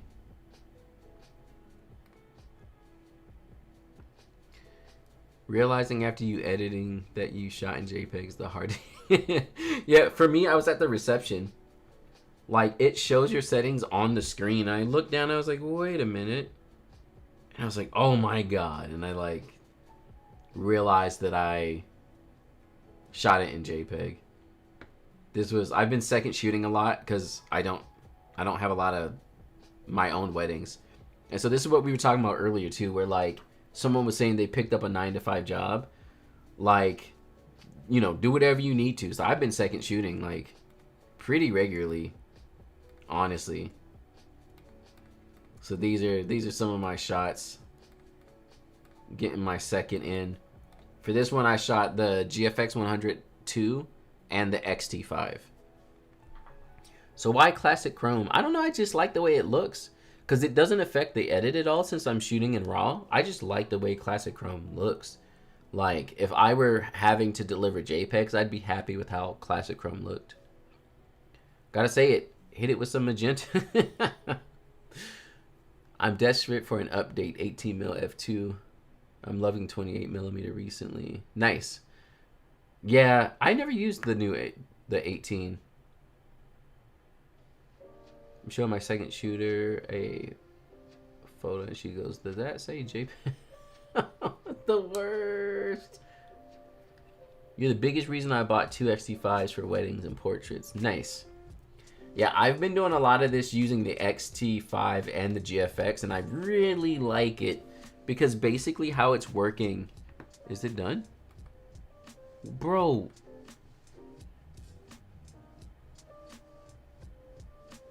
It keeps like saying it's losing connection.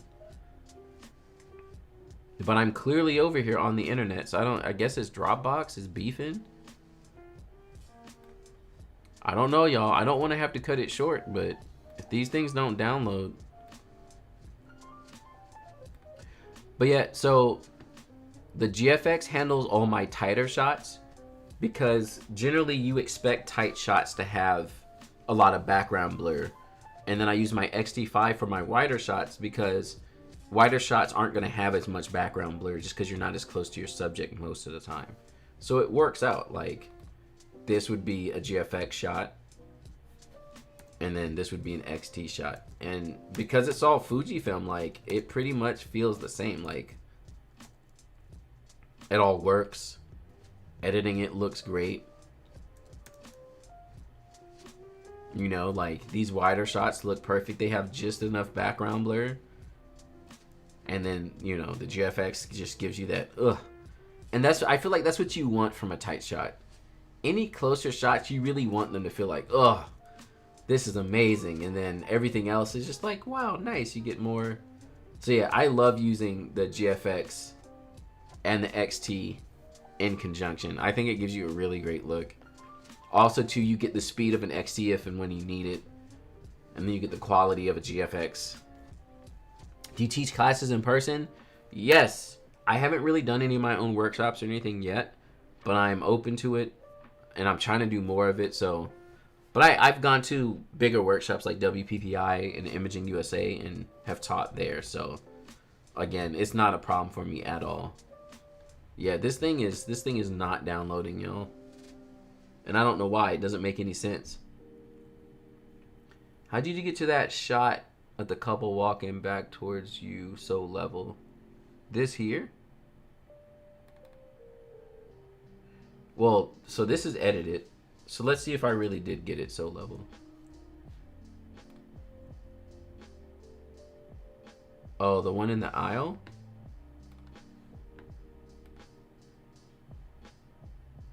This one here? So this was a GFX shot, and we were in the back. So I was like kneeled down. I always set up my Fujifilm cameras to have like the level line on them so that I'm already getting stuff straight in camera in the first place.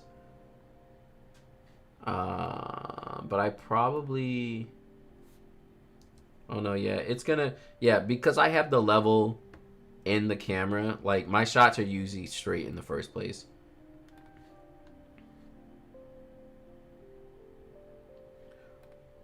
Also, I love using the GFX because I technically don't need to have a super long lens. So you see, I shot this with the 80, but I wasn't that close.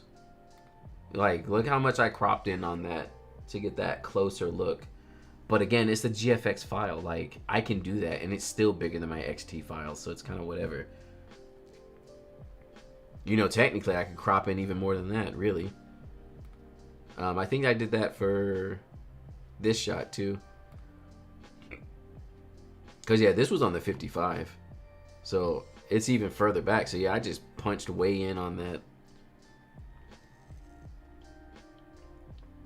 And that's probably one of the best things about the GFX is the fact that I can just be like, oh, cool. I'm just going to punch all the way in on that photo.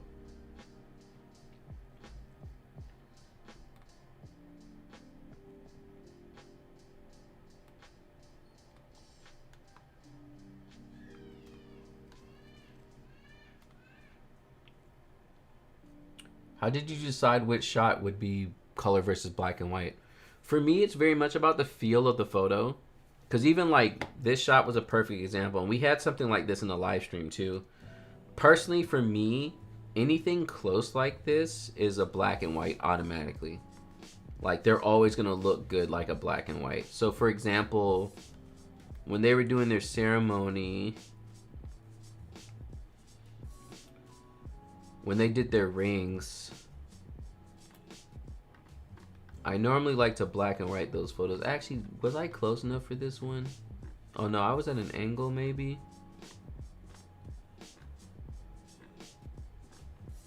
But yeah, it just really comes down to how much feeling there is in the photo, and then if it's like a close-up detail shot or not. Most of the time, close-up detail shots for me are going to be black and white. Also, anything that's kind of like natural motion, like these, all of these, I would probably black and white. Because, like, they're not really composed well. Casey, thank you so much. Thank you so much for that super chat. Thank you. I hope all my videos have been helping out. I know you said you were really binging my stuff, so I appreciate that. But yeah, like this is gonna be black and white, you know.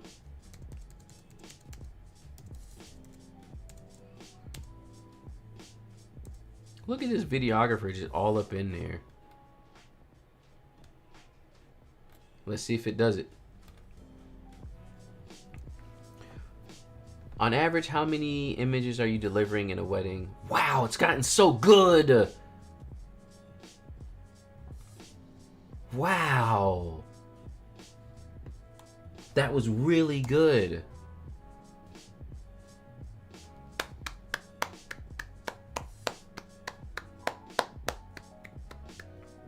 This wedding was rough when it comes to videographers because the venue owner's son is a videographer, and I think they were just trying to, the venue's like newer-ish, so they just wanted video. So the main photographer didn't even know there was going to be video there.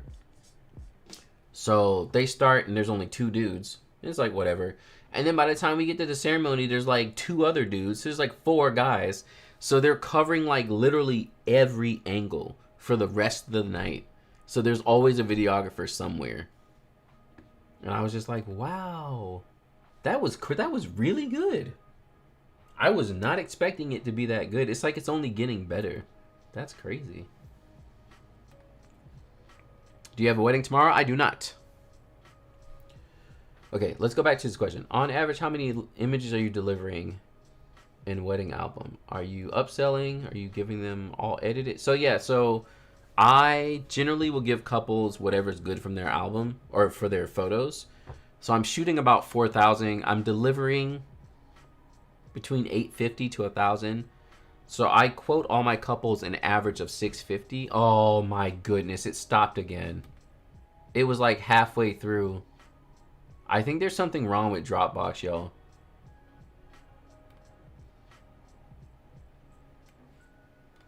It keeps saying there's a connection error and like stopping.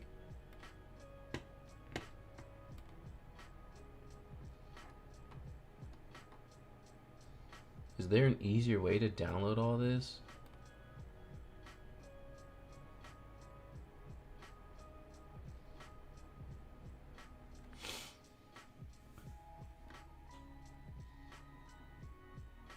Share? But that's just sharing the folder. I need to download this stuff.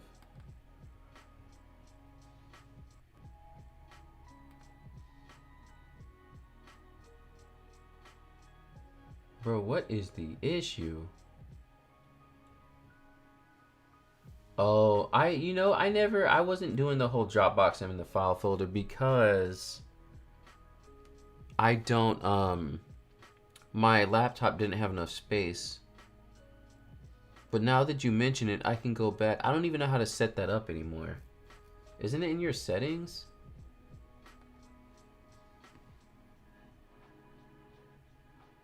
Wasn't it? Is it in the is it in the other? Let me go back to full screen so y'all can't see all my stuff. Right? Isn't it in the accounts? Yeah. Internet accounts, right?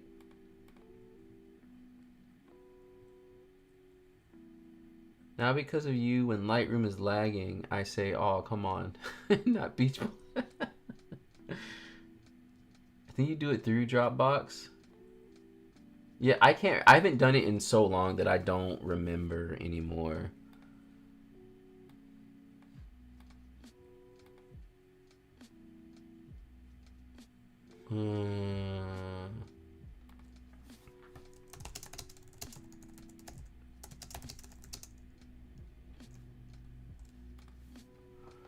Download and install Dropbox desktop app.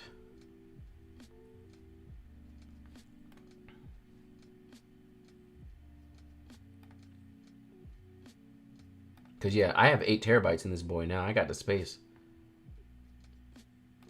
Oh, it's an actual program. Okay. I've been taking my X100F to all my friends' weddings recently, so I guess I've been unofficially second shift. I mean, 35 mil equivalent's not bad. Also, you can punch in on the X100. Oh no, not the F.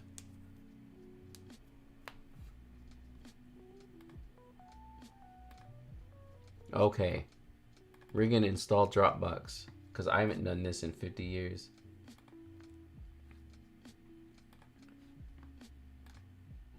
And actually, it'll be better for me to deal with it that way, because I actually do use Dropbox a fair bit. I forgot about having it on the computer, because I just haven't done it in so long.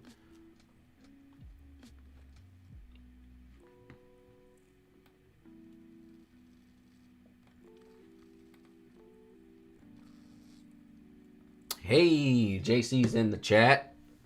Oh, what's up? I've worked with JC before, y'all. I know him in real life. Oh my goodness. I always hate installing new stuff and it starts asking you 50 questions and...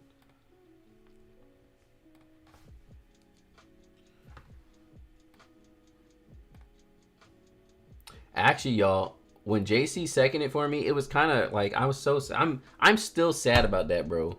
We need to do a wedding together because we were hanging out and it was a good time, but I guess I caught strep throat, but I didn't know it. So we're at the wedding and you know, it's a normal wedding day and it's going fine, and then by the time we start getting to the ceremony, I'm feeling like trash. Like, and I just don't feel right. And I'm like, something's off, bro. And by reception time, I'm like dying. So what I find out later is I like have a fever and stuff.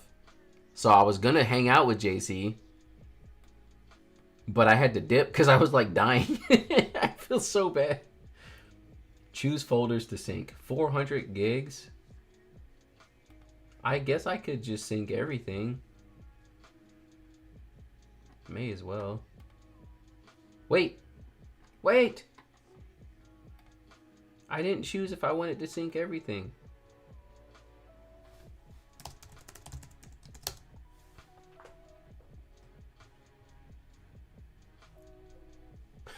Super spreader.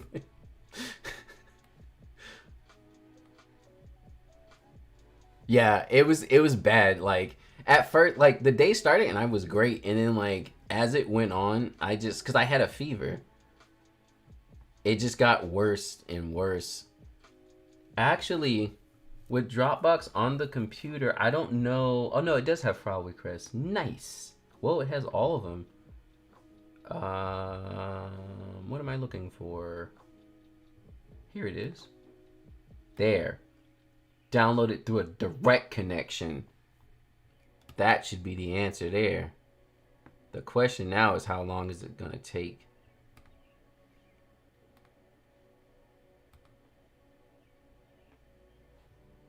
Go, go, go, go. There you go. Do it. Download, download. I wish, is there a way to see? Oh yeah, there goes the activity.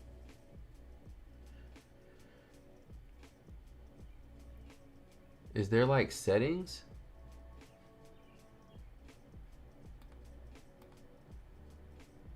Account preferences.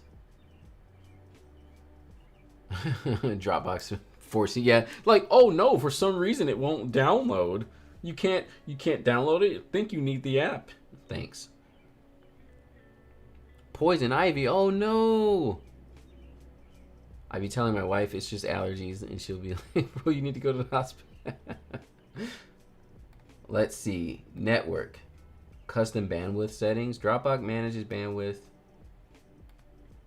Oh no, I don't. I just wanted to land sync speed, custom proxies, whatever. Okay, yeah, whatever. It's fine. It's going. It's moving. Keep going.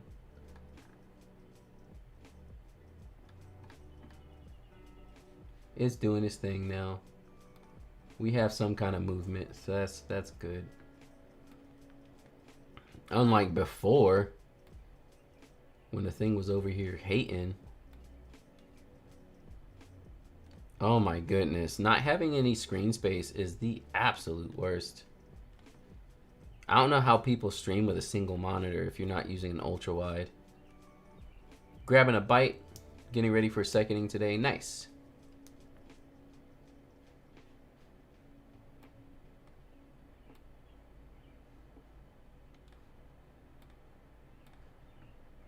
Yeah, this is looking much more promising. We're in there.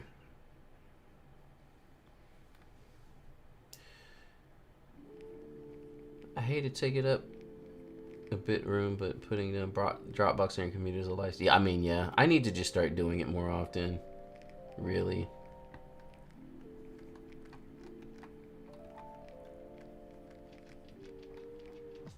So yeah, this was me second shooting. So all the like, you know, cocktail hour coverage, like the normal stuff like that.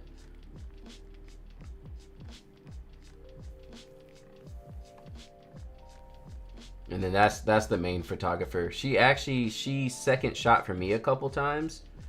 And then now that I have no work, and she seems to be getting a lot of work actually, which is awesome. So I second it for her.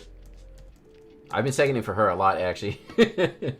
She's over here saving me from having to get a part-time job. Because the thing I keep thinking is like, if you can land some decent second photographer gigs, you should be able to not have to do a part-time job. Oh, they know. Somebody knows. Go away.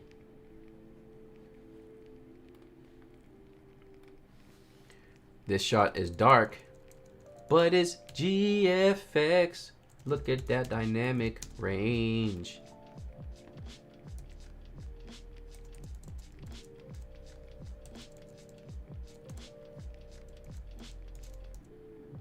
Ta-da! And I can even punch in on it a little bit.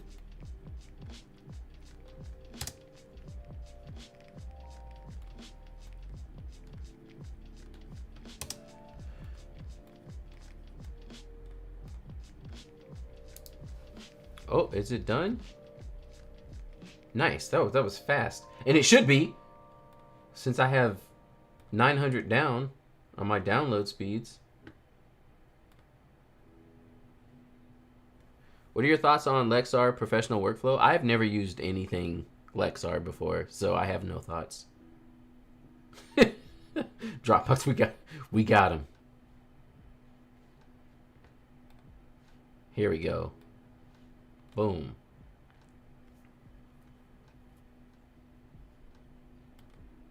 And then let's put it inside the April folder and just call it more. Okay. Okay. We did it.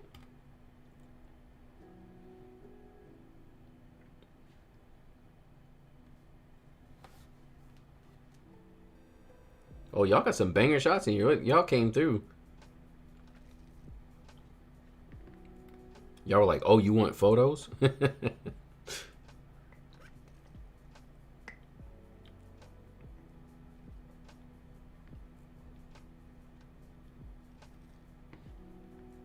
Look at this computer blazing through this. Look at it. Look at it building the smart previews. Look at it. Look at it go.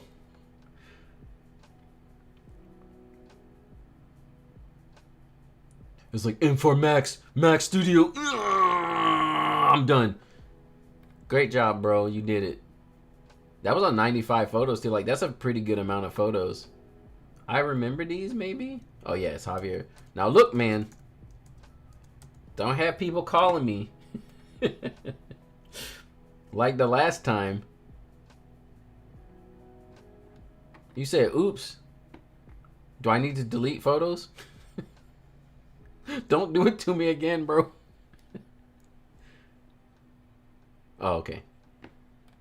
Okay, got me scared.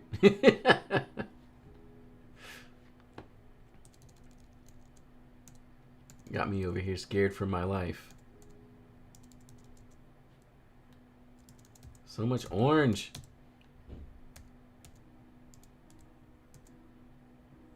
Uh-oh. Is that motion blur? Yeah. Wait a minute, Val. Isn't Val in the chat?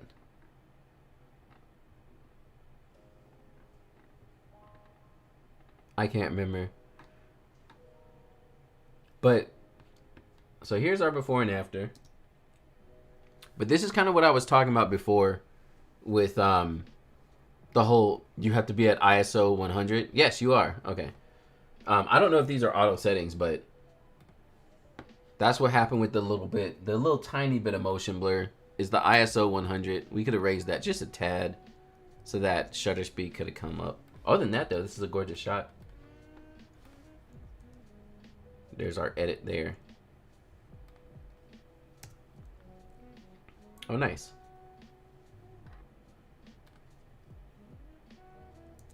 So when y'all watch me edit too, you're pretty much seeing my my usual approach to everything. Since I'm so extra about things being straight, I wonder if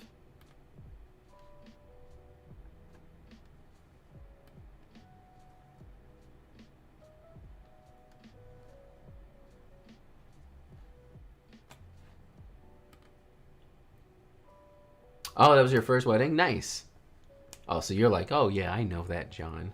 Boom, let's go. Lightroom's gotten so much better.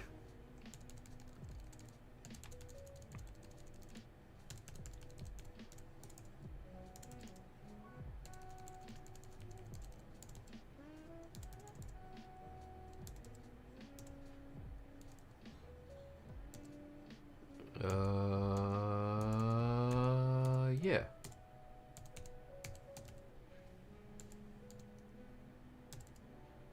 Nice. There's our before and after. I might do a black and white one.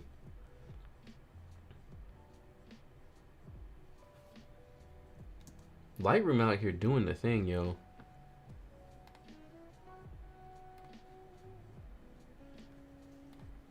Yeah.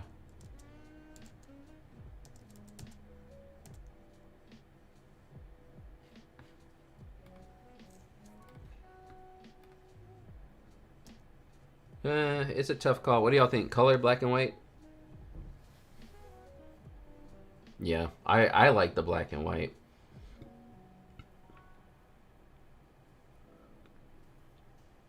Big fan of the black and white.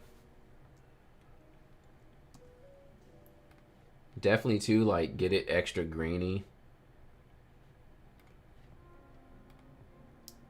Hey John, second shooting this Sunday for the first time. Any advice?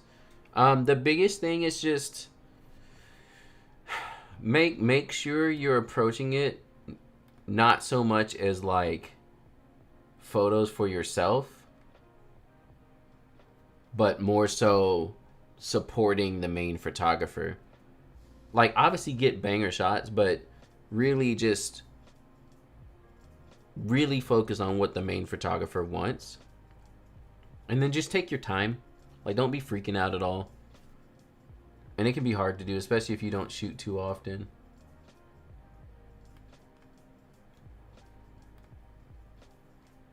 Is this looks edited already. JPEG.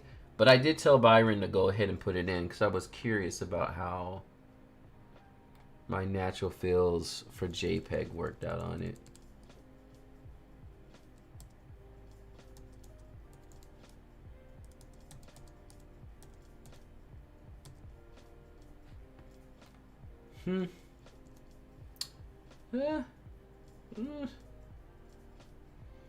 I'll need to do like a whole bunch of tests, really. Yeah, I need to do a lot of testing.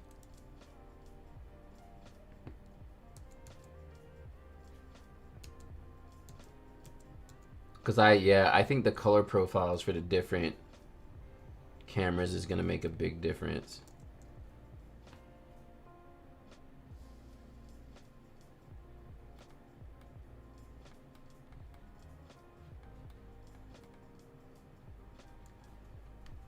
What are those AI actions under your presets? So I have that on my website. I sell it. The AI actions are just basically quick things that I can do without having to deal with like selecting it myself. So for instance, like in this photo, right? If I wanted to save the sky, I have sky save, and it'll automatically select the sky and then drop it down some for me. If I wanted to make him warmer, I got subject warmer. I got teeth whitening. And so it's just making masks for me, but they're saved as presets. So then I don't have to do anything. I just have to click it.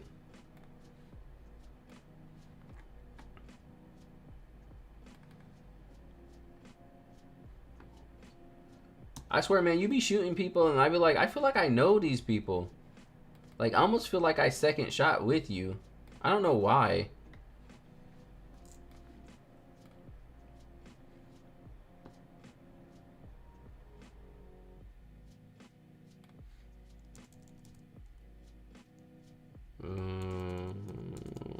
It's too orange.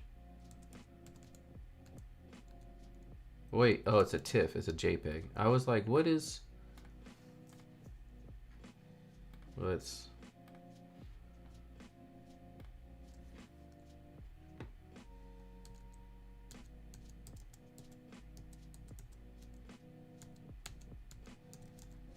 Yeah, I don't know. I don't think I'm going to do any natural fills JPEG because it's hard to deal with.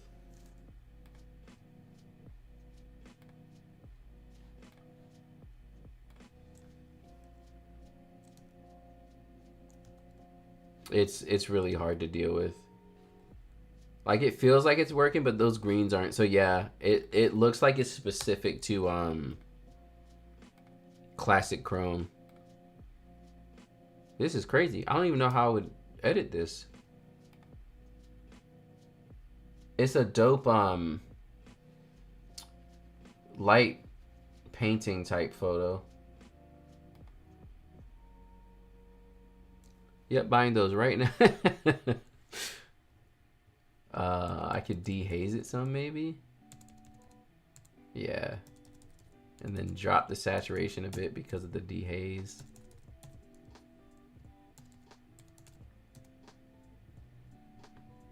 It's a little warm maybe.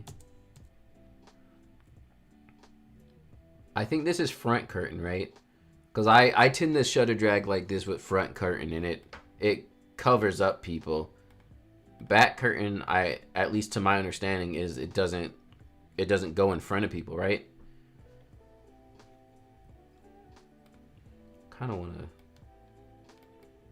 bring the action in here. I don't know. I like those lights at the top too, though.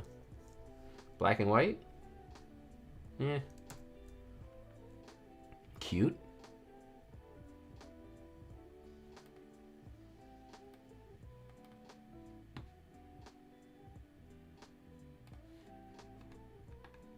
Colors, yeah, it definitely needs to be color. Color was like the main point of the photo.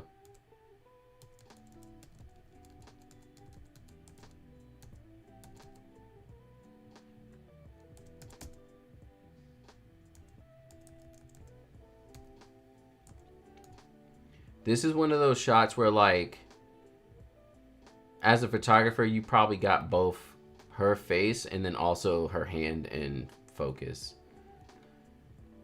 Because these are the type of photos I'm talking about where the couple will come back to you and be like, the thing's not in focus. And it's like, well, yeah, because I was trying to get your facial expression. So it's kind of hard sometimes. I'm going to cool down that background because, again, I like my greens cooler. I'm charging my new Light Godox 600 Pro. Nice. That's right, you said you're shooting later today, right? Here's our before and after.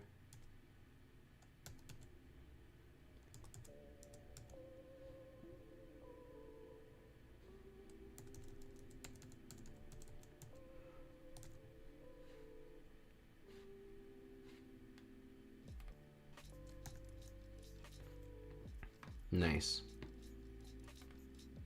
Here's a great shot. This shutter speed's a little scary, but it's usually okay, especially if the camera has IBIS. But on the same end, if you're working with people, sometimes there's a little bit too much motion blur there.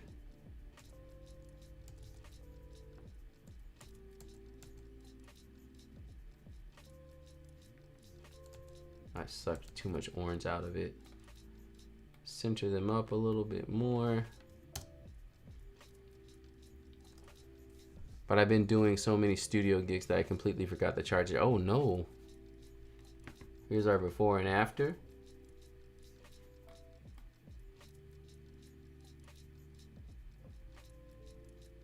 And then again, if my client wanted like to clean his face up, then that's when you would take it to Evoto, which again, I take everything to Evoto anyway.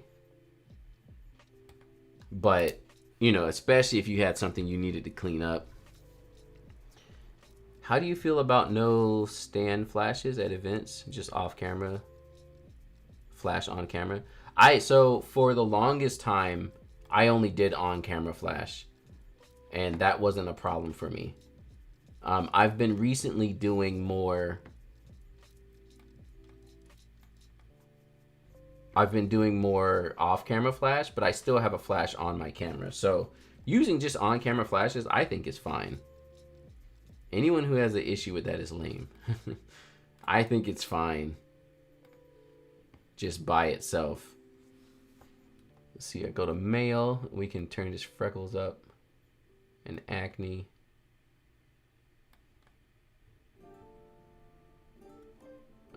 Oh, reduce face shine, so I could bring that to her.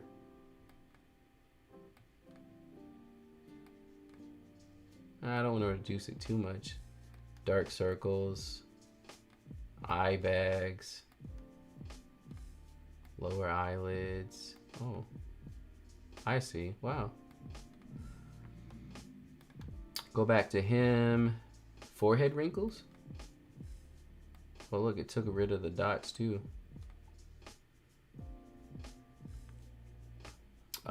Let's see if we can get any more. Face mole removal? Oh, crazy. Yeah, so like even that. Look at how much that cleaned it up.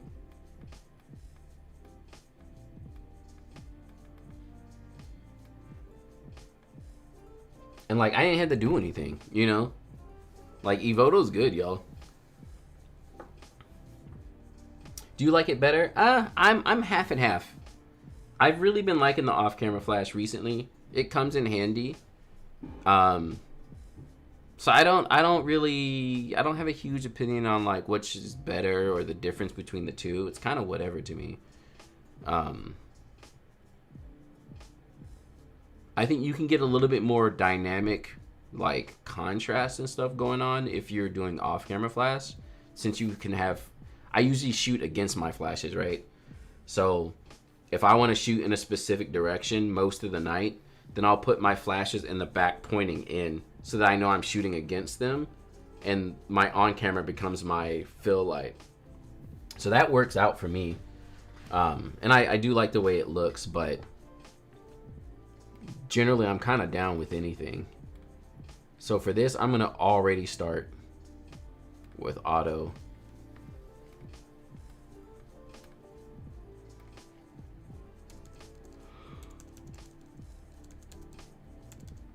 And then, yeah, just leave it like that. Here's our before and after.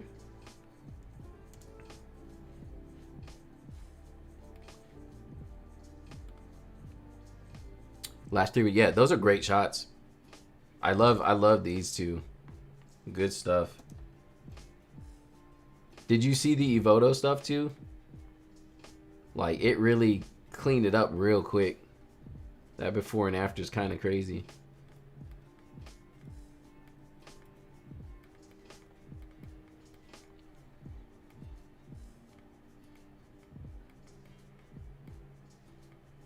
And like, I feel like it keeps it still looking natural. Like, you wouldn't look at this and just think like, oh, what happened? With off camera, I need to have 2 flashes set up. With on camera flash, I only really need 1. Yeah. And it is nice not having to set up all the different cameras, but off camera definitely gives a good look to things.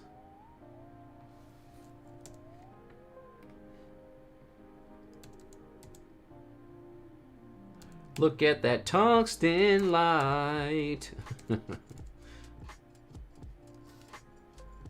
See Javier over here showing us how it's done. Still life photo, so 1/160 is fine. F6.3 to keep all of that stuff sharp. Raise your ISO a bit. Same, I like the easy access, but not go. Yeah, and exactly, like having to set up the lights is so annoying. It's really kind of the worst. I'm also going to start with auto white balance. I really like starting with auto white balance when the white balance looks a little off.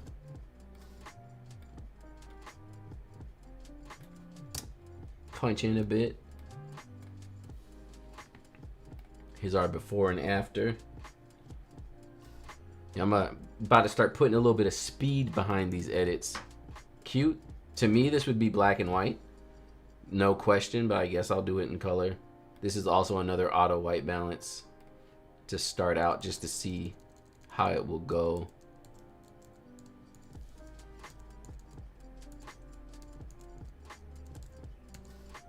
Yeah, and I would keep it right here in this range. Ah, that's shadows. Yeah, bring the shadows down. Is that a car? I tested it on photos to see what I liked in the download process. How do you guys know your exposure is right when editing? You know, honestly, sometimes that's a good question. I just eyeball it, really. I guess a histogram is the best way. I'd be eyeballing it. Also, if you have a nicely calibrated monitor, like this BenQ monitor I'm using. Let me see. Let's see how good Lightroom has gotten. Let's see if it even knows what I'm asking it to do.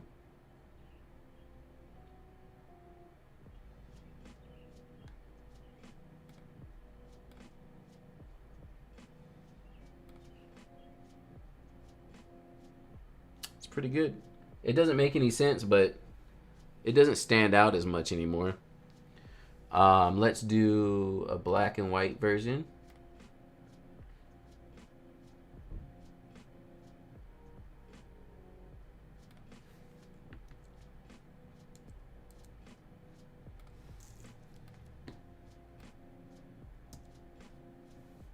Color of black and white.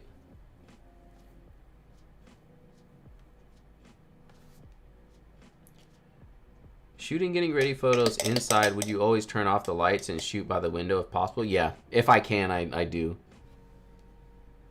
I usually always turn the lights off.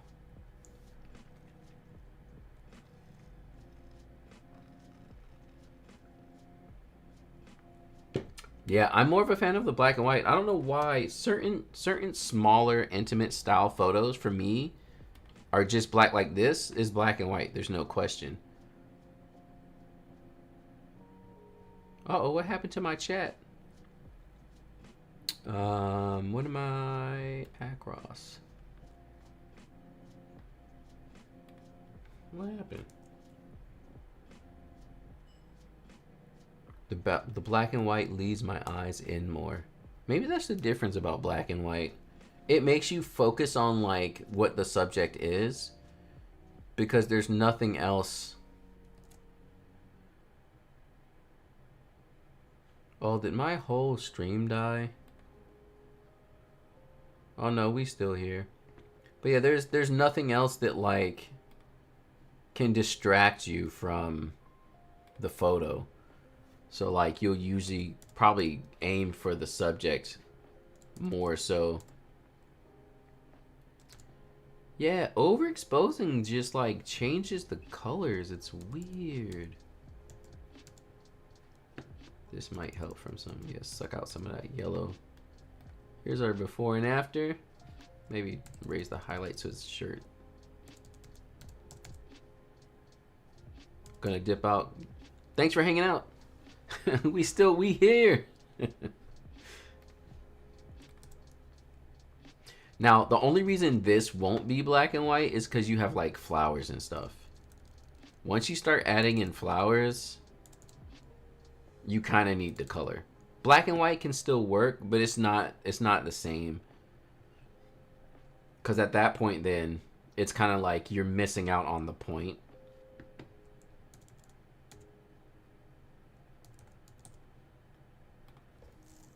Thanks for the great stream.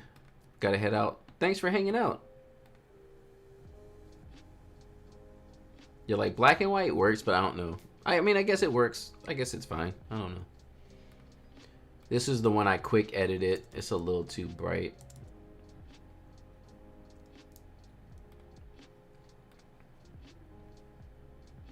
Maybe it depends on the color of the flower. True. Like, this is a white flower. There's not much going on, so it's not so bad.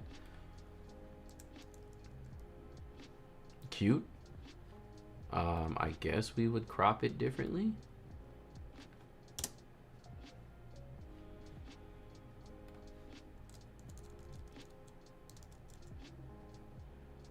Try black and white of this one. Oh yeah, that will prove the point of what we were saying about. Yeah, with this one, I don't think it will work as much. You'll definitely lose the point of the photo.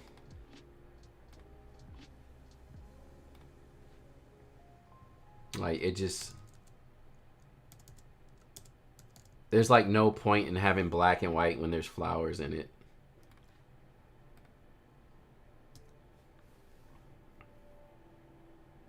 Yeah. You can almost see the color in the black and white. Cute. Yeah, I was about to say, this is a super wide lens.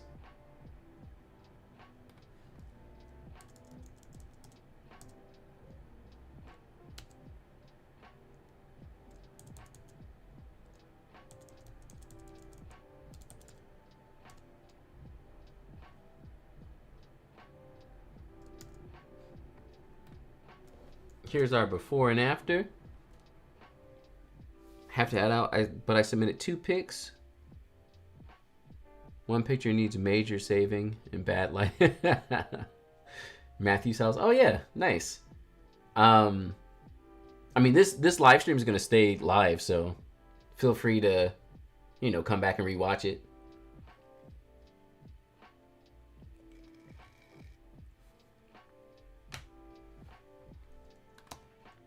Yeah, this photo's good.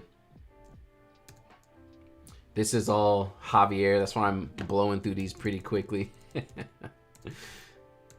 With his 50 submissions. But it's a great look at, too, how fast you can be with the edits. Here's a before and after. So one thing, a lot of these photos, they're a little bit overexposed. And they're also backlit. That's why I keep dropping the shadows. Because I like my backlit photos to look natural and not have the couple like shining out so much.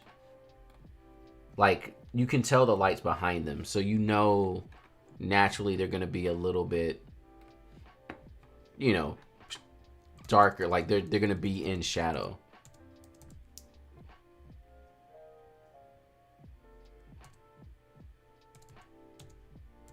Add some magenta to that and we should be good. What camera is this? I think I say that every time I edit Sony, it like works really well with my preset. Like, honestly, I like the edits. This is the kind of stuff that got me like, huh. Like, I could switch to Sony and it wouldn't be hard for me at all.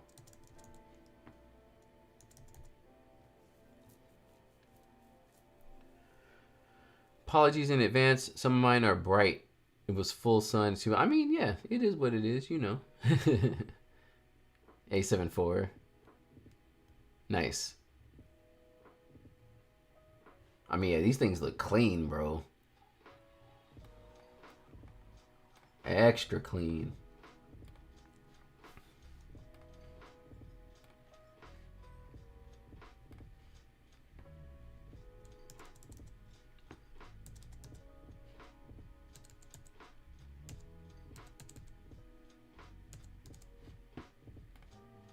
Here's our before and after.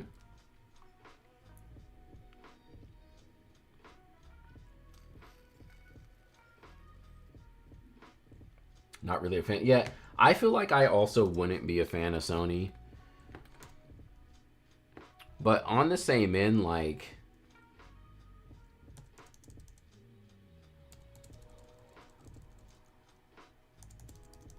their bodies are probably the closest to Fujifilm bodies, just in use case. There's another before and after. I black and whited it. I think it'll look better black and white. Again, these are another one of those. Nice. Okay, so here's the place where Natural Fills preset. It's not that it struggles, but it alters colors so much that sometimes you lose out when you have a very colorful wedding like this.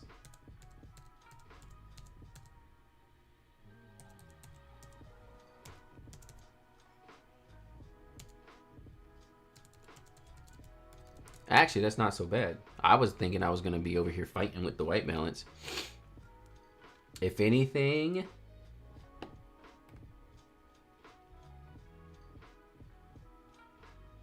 actually, yeah, it's not so bad.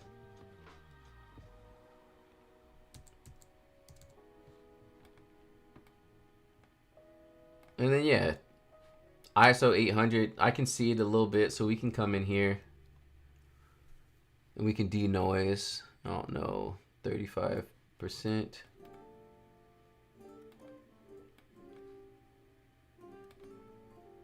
Clean it up a bit. So I tend to actually denoise most all my photos, mainly because I've noticed that it almost sharpens the lines if it can sometimes. Like there was some motion blur in here, so it didn't get it, but it like almost sharpens the photo. So I'll go ahead and just denoise most things. Does the link for the Natural Fills preset expire if you bought it a year ago? Yeah, the link doesn't last forever, but if you send me an email and you need the preset again, just send me an email of your order number and stuff. And I can like basically get you another one so you can re-download it. Here's our before and after.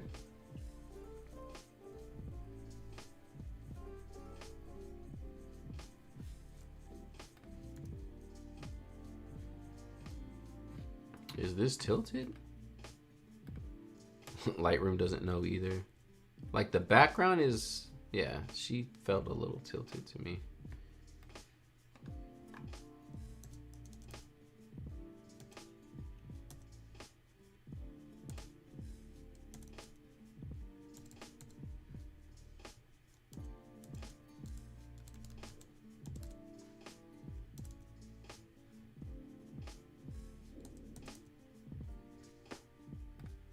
There we go, before and after again. Sony makes Fuji sensors. I'm not sure. Dutch tilt. I don't like Dutch tilt. This one, I don't think this one is tilted. The background just looks, it's like at a weird angle. It's just what the background is.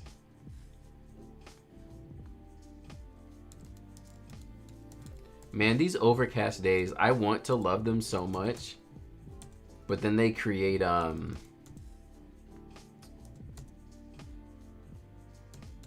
like raccoon eyes because it's like the light's coming like straight down.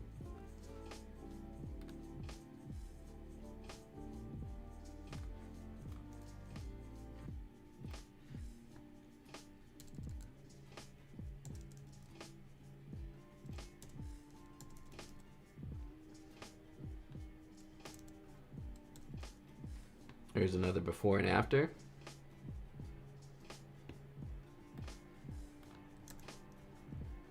Nice.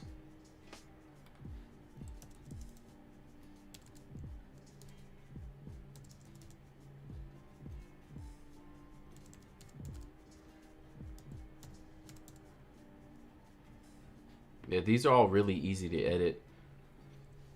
It's interesting to me because I don't normally edit stuff that is overexposed. Maybe we'll save this guy. Yeah, just a bit. That's too much.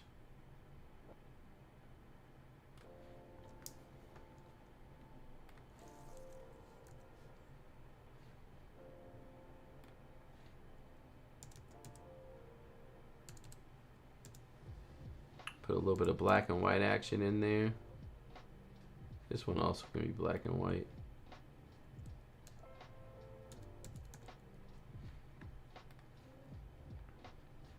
We'll save the sky again, just a little bit.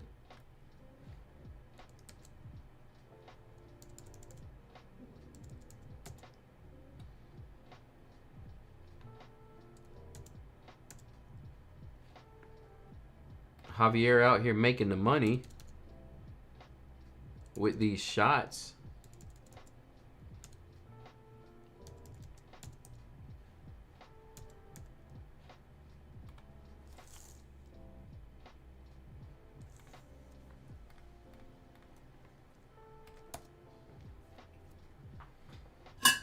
Cute.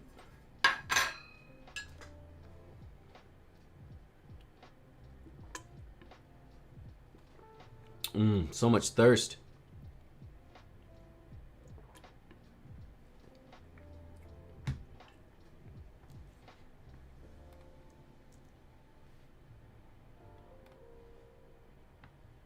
Yeah, that's a great set. This could be black and white when you have like just a classic suit. Yeah.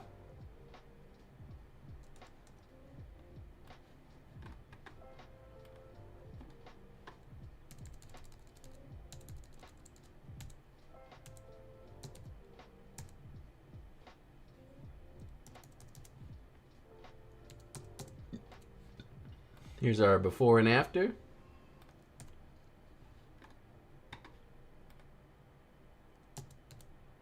Y'all trying to get me with the Dutch tilt.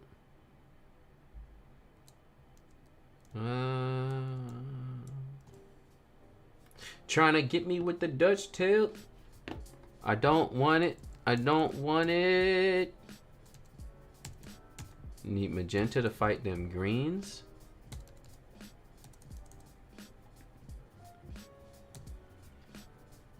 Where's our before and after? What's Dutch tilt? It's just when you the horizon's not straight. It's like tilted. I think that was like the original name for it. I don't know what people call it nowadays. They probably call it something crazy.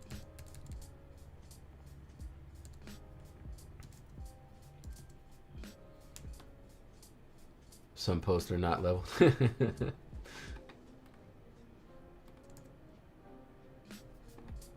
So yellow. I wonder what auto's gonna, yeah.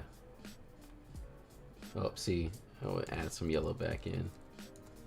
My preset really, it just gets rid of yellow. It's like, nope, bye-bye yellow. We don't like you around here. Regular tilted.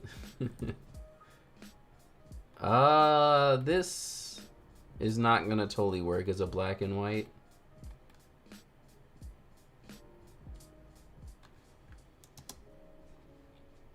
But I don't know if it's gonna work color. Y'all know it's, yeah, it's fine.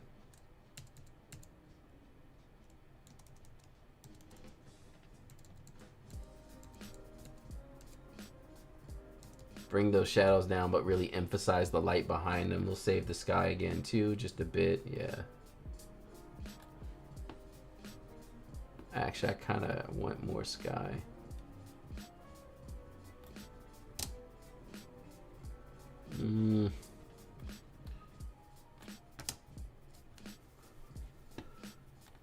Here's our before and after.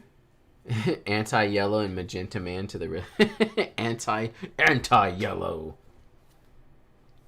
I think the term comes from film, and in my opinion, using it in cinema makes more sense. Probably so. In photos, it just doesn't. This thing is, I'm like right at this line, and it's irking me there. Cute.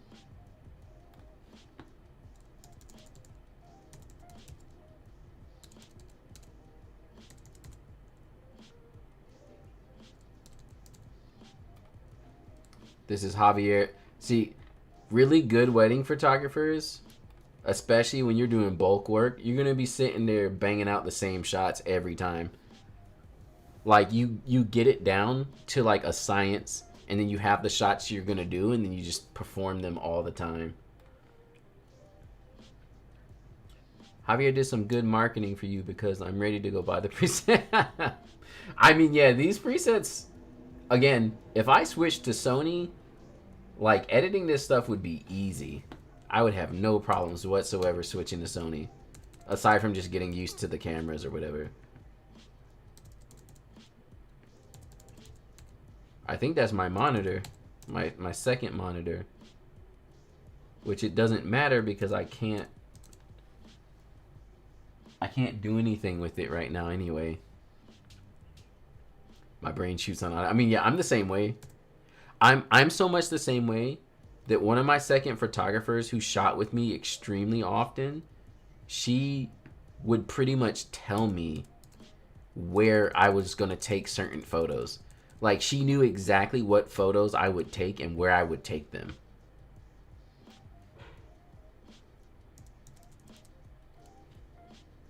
And it was crazy. She'd be like, here goes your Wide Shot Wednesday over there. And I'm like, actually, yeah, that's a great spot. And she'd be like, over there, you could do this other thing. I was like, yeah, I would do that over there. And it started getting weird. I was like, oh, she knows that. Like, she's thinking for me because she knows how it works. Was that? Yeah, that was the monitor. Here, let me go grab it real quick. Here, maybe I'll... Oh, no, I don't. Okay, yeah.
Okay. Look. Look. Ta-da! BenQ PD2730S. I'll go back to a dual monitor setup, which I haven't done in a long time. How important is it to have a good monitor? I don't like 8 or 9. It's pretty high up on the list. See, there you go. You gotta get your work. You gotta get this money. That's how you do it. Oh, y'all can't even see I'm over here talking. There's Javier getting that work in. Get your shots and perform them well.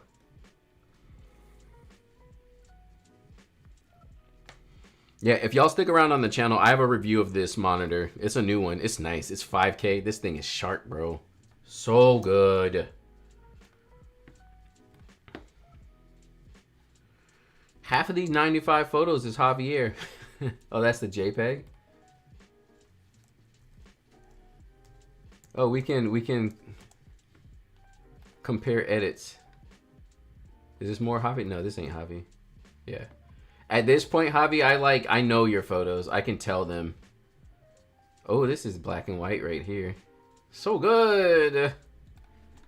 Okay, let's stay on task. We need a setup video. Actually, I was just thinking, because I just upgraded my computer too. So I'm on the M4 Mac Studio, the M4 Max Mac Studio. And I'll have a new dual monitor setup. I use this thing mainly when I'm editing in Lightroom.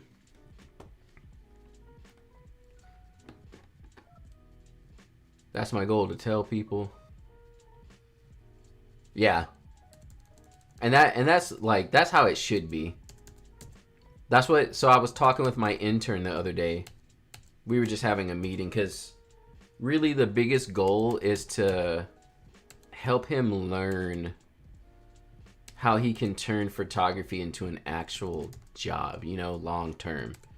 And so he was asking me about creativity and how you deal with that and stuff, and if you want to be creative for stuff. And I was like, honestly, like, you need to have your genres of photography that are going to make you money, and then you need to have your genres of photography that are going to be fun. Like, you kind of can't have both. And when you do the photography that's going to make you money, it's going to be boring. You know, like, you're going to figure out the shots that work and work well, and you like them. Like, it's really not boring. You like the photos, but, you know, you figure out what works and what you like, and then you just replicate it over and over and over. What did this do?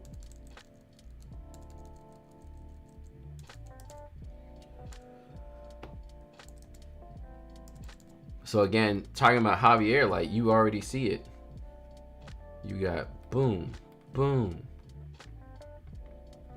boom, boom. It's like the same.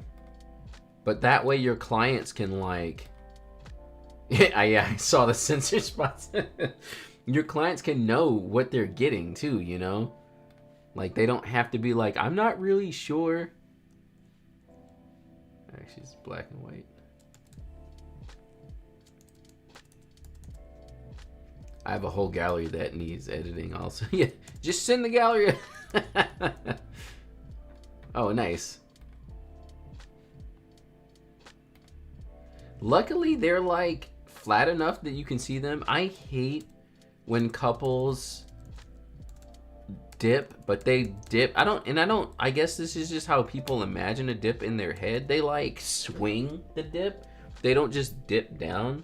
They're like, yay, and then they like turn away from you, and you're like, no. This is that type of dip. If you see him standing like this, he swung her around.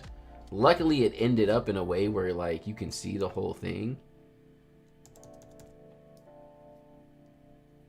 On Ring Exchange and Dip, even on Kiss. Oh, you prep them? Yeah. Yeah, there's some, I was just talking to my intern about that yesterday. Like, there's certain times where you have to tell your couple, like, look, if you want this photo to look a certain way, you have to do it like this. Call it a judo dip.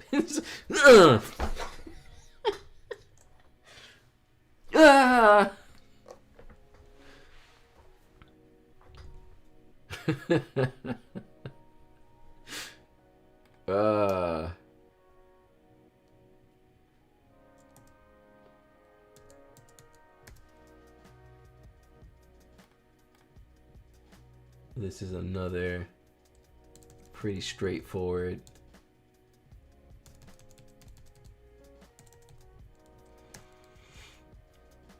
Yep, stop down to that 7, get it all nice and sharp.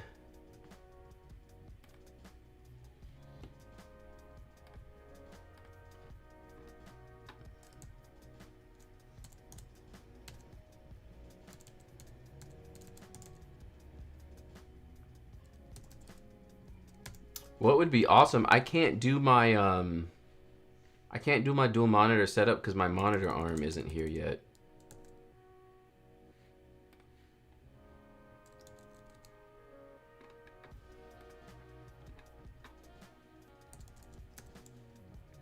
These are pretty. This is how I would edit if I was editing by hand. Like, this would be me for real.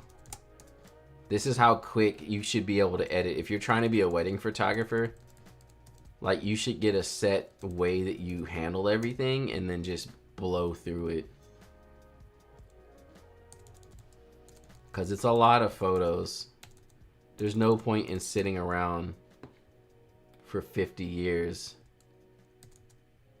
trying to get the edit like perfect. A lot of photographers waste their own time because they don't have a set process. Like, you should be able to get good edits pretty quickly. You're like, these weddings were from last year because John hasn't edited them yet. When doing wrestling moves, do people still double slap the body part?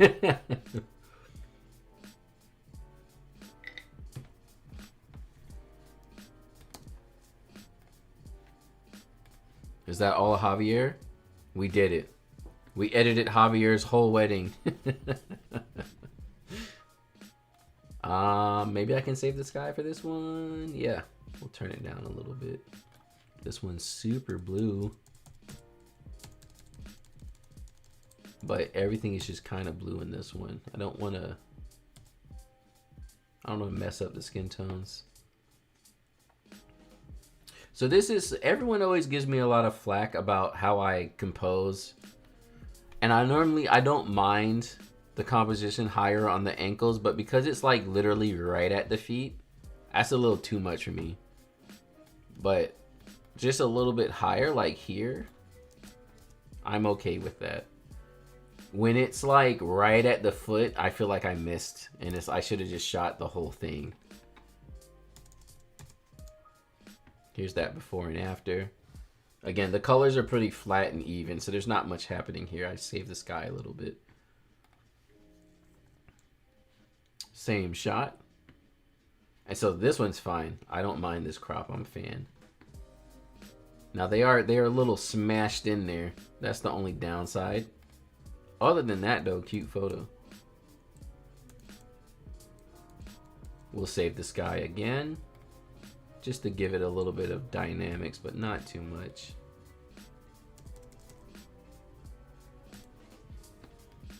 Here's our before and after. I looked at some of my old wedding and saw I have similar shots. I thought I was doing something wrong. Yeah, no, see, the thing is, like, you just gotta find your style and what you want to do, and it's okay.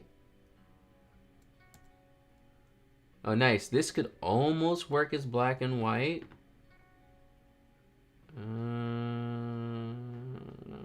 It's hard to choose. We'll do both. First off, that orange is too much.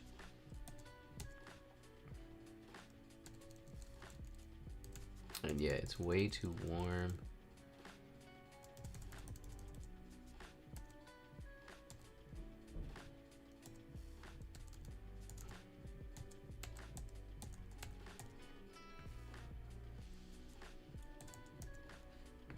That's probably good there. There's our before and after. Maybe I can bring that orange back. Since I cooled down the photo so much, it seems like it actually has too much magenta for once. Yeah, it's definitely super orange. Yeah, this is much better here.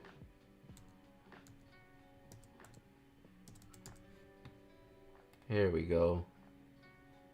And then we'll go ahead and let's see what it looks like in black and white. Yeah, black and white works. It's never too much magenta. John, what has happened to you? There's too much magenta in this photo.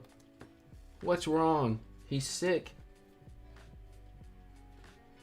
Yeah, black and white's good.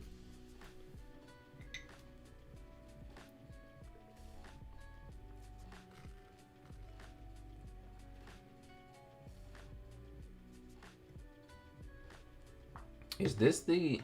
Oh no, it's okay.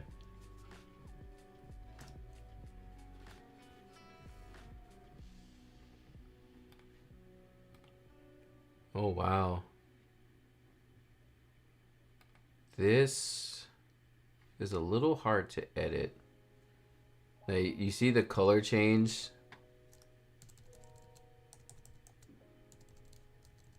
So like if I wanted to get these looking more orangey, I would need to change the hue. They were like more yellowy, right? Yeah.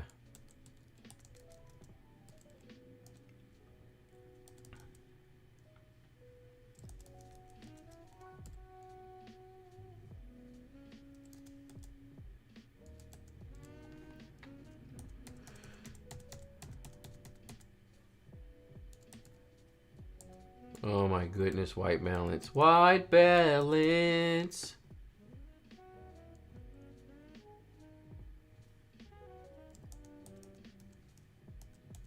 I don't know, guys. I think I'm gonna keep it there. This orange looks weird to me. Yeah, a lot of camera shake. It's 1/30.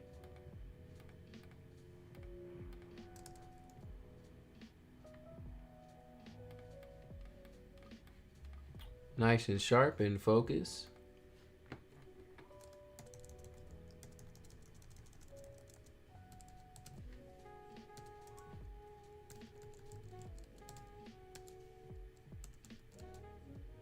This white balance, I hate golden hour so much, y'all. The white balance is always such an ordeal. Everyone's like, wow, golden hour. See, because even Lightroom knows it's way too orange. But the thing is, it's golden hour. It's going to be way too orange. So like her skin tones are all wrong now, and I could, you know, I could subject warmer, which didn't do much. And then from here, I could warm up the whole photo until the skin tones felt right. But even then, everything is too orange already. Is this even on? Oh yeah, it is. I mean, yeah, this is as good as it's gonna get without it being too much. A lot of times, if I'm having this much ordeal trying to white balance, I just black and white. There's like no question. I just immediately am like, nope, not doing this no more. Black and white. We got a sharper version. Oh yeah, I see. Noise canceled and sharper.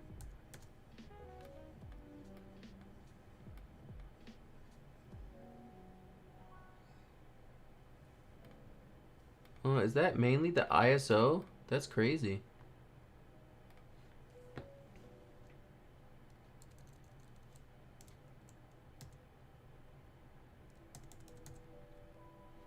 Let's bring back some of this blue.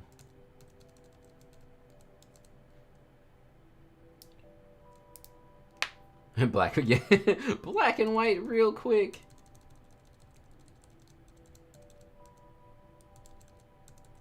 I think I'm gonna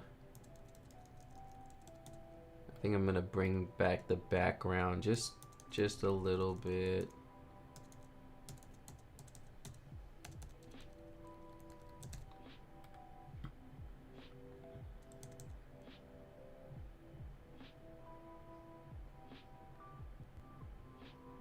Okay, and then we need to noise cancel. That's half the reason it doesn't look sharp. So AID noise.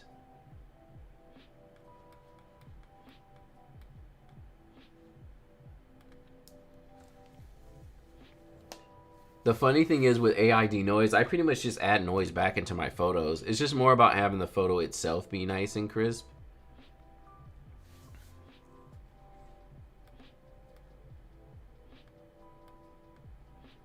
Yeah, I'm surprised the photo wasn't sharper in the first place. It like almost looks like there was camera shake. Even though there's no way there could have been at 1/320. Can you zoom in on the flowers? Yeah. That's like missed focus, right? Yeah, like back focus or something. But it's at f4. Like it shouldn't be soft. Like I'm perplexed as to why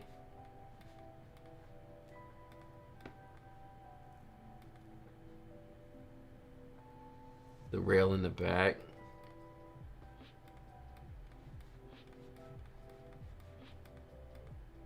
What camera is this? D7 500.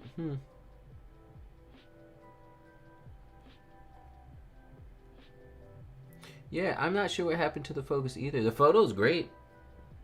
look at the difference. Me over here at my desaturated everything. Desaturate everything. Oh, you added some more. Oh goodness. I'm tired, y'all. UV filter? Maybe. I do like this more saturated. I think it goes better with the photo. Mine doesn't fit the vibe. Mine doesn't fit the vibe.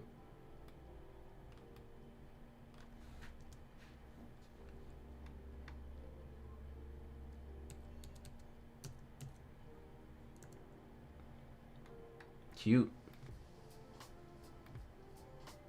See, the question here is like, do you get the photo straight? Or are you cool with the lines leaning back? Can Lightroom do this now? Can Lightroom handle this? Like, will it just fill the area? It says remove, but will it? Okay, yeah, it doesn't fill it yet. Still gotta go to Photoshop for that. So looking at it, the lines are straight now, but it still feels like something's leaning weird. Like I need to push it back. Yeah, like here's better. I don't know, I kind of like it straight.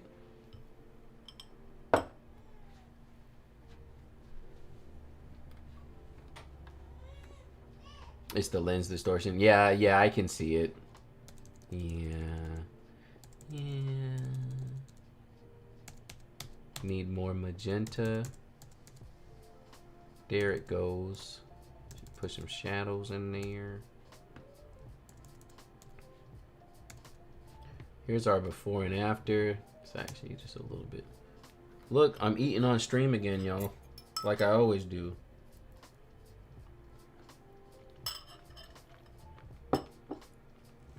Got some avocado this time.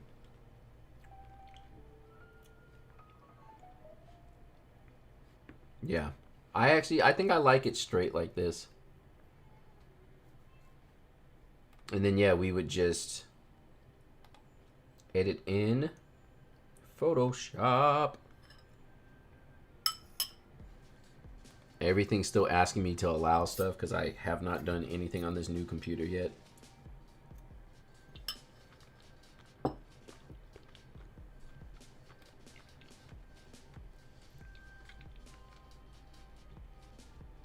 Come on, Photoshop, you can do it. There you go. I could have warmed it up a little bit.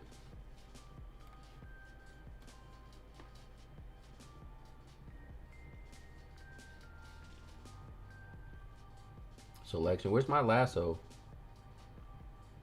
I don't know how to do nothing no more. Just give me the lasso. There it goes. Oops.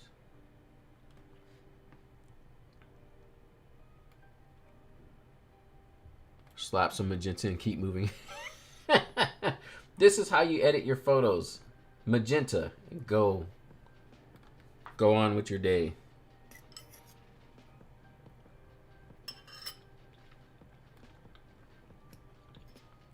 Adobe over here trying to take our firstborn children.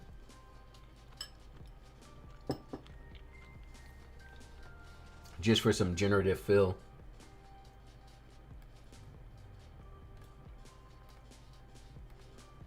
Can I do 2 at a time? No, okay.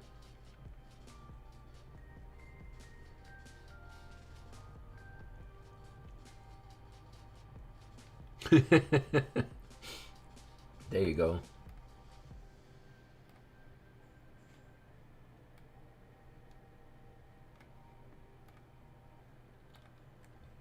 Actually, I was just playing, what's that game called? It's like Detroit, whatever. Oh, Detroit Become Human. And it's really interesting, this thinking about, oh no. Why did they, oh. I'm not doing this. We'll just leave it like that for now. Maybe we'll warm it up just to make ourselves feel better. There it goes. That's what we needed. There. Right there. It's better. It's Quinn. Did she leave?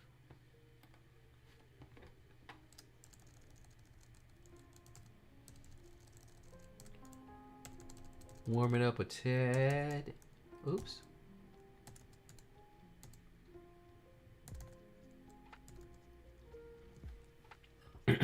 Yeah, I just started playing it, but just the thought of like androids and stuff and how our future's gonna be is kind of crazy, honestly.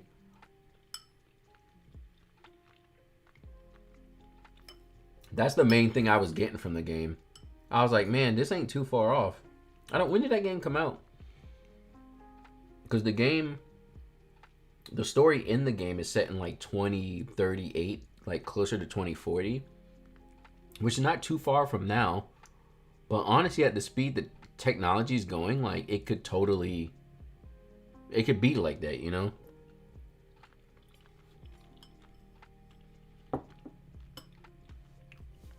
Listening, working. Yeah, you don't have to. I was just wondering if I could talk crap about your photos if you weren't in this. No. I'm just joking. Here's our before and after.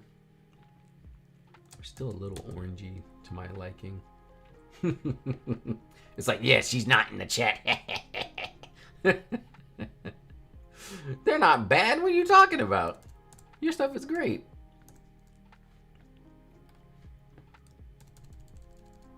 Bring those highlights. You see how my just totally sucked the life out of the sky. Actually, let's see if we can copy this. Ooh, this might be black and white. Oh, got that little light leak going in there. Yeah, that might be black and white. Let's see if we can just sync our settings. Wait a minute. What'd I do? Oh, I'm syncing the wrong photos. Great job. Ta-da! And then we can just adjust from there. Yeah. Maybe warm it a little. Cute. This last one about to be black and white.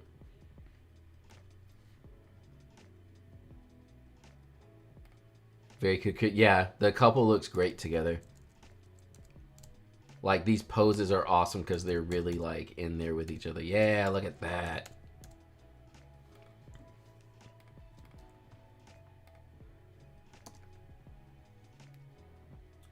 It could work in color, too, but I don't know. That photo in black and white hits.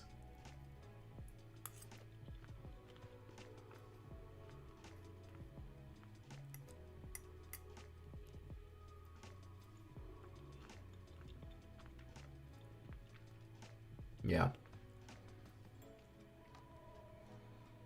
That flare.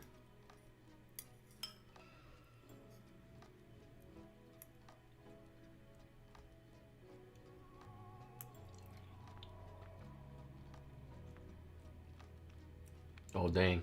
Those days are crazy when you have to use a lens hood.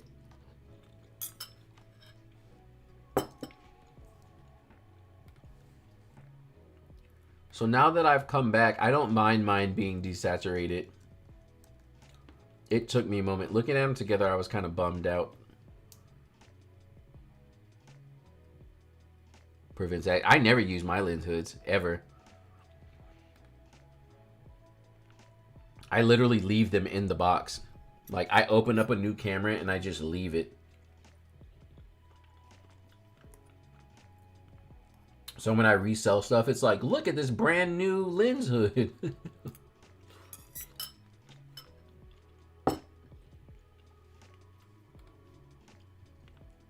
Cute. This is a nice location.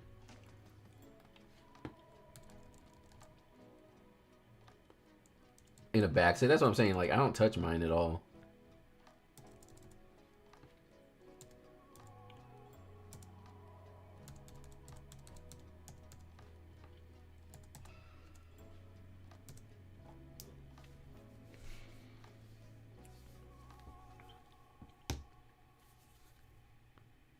Y'all, I haven't been to Richmond in 50 years.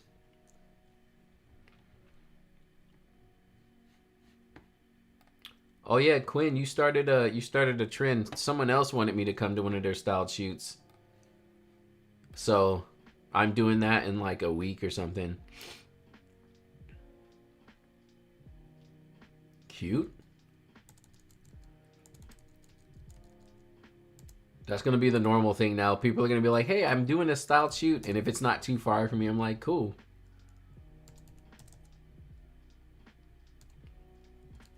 Here's our before and after.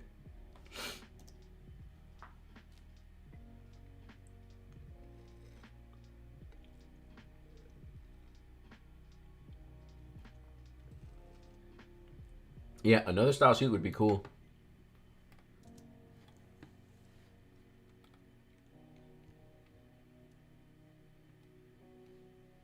These are about the same, so we'll just sync these. Yeah. It's like same location. Yeah. 2 different shots. That's what you want from your poses. We got some motion blur. Have you been playing around with it? I still feel like I haven't been able to pull off the whole motion blur look the right way. I see a lot of people doing it and I just like, it just doesn't work. Oh, you do it all the time? It doesn't work for me.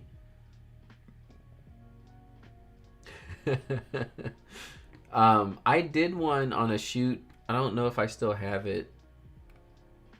Let's see.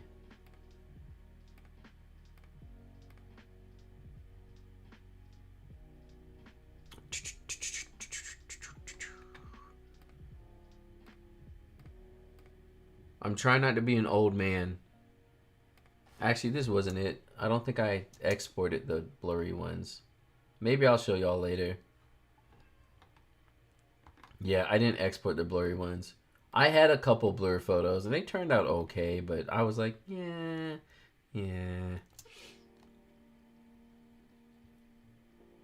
By the way, I removed the people from the background in the construction. Oh, yeah. Is that construction? Oh, yeah, wow. I mean, again, with Lightroom.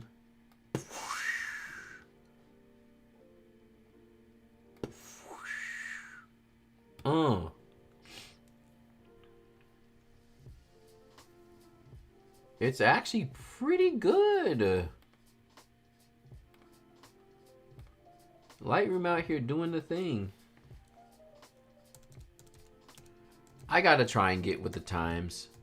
Maybe I'll do some more photo blur. I feel like I would always black and white my photo blurs.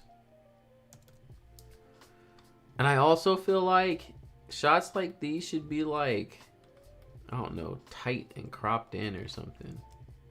I don't know. Lightroom should be able to... I never had to leave Lightroom. Yeah.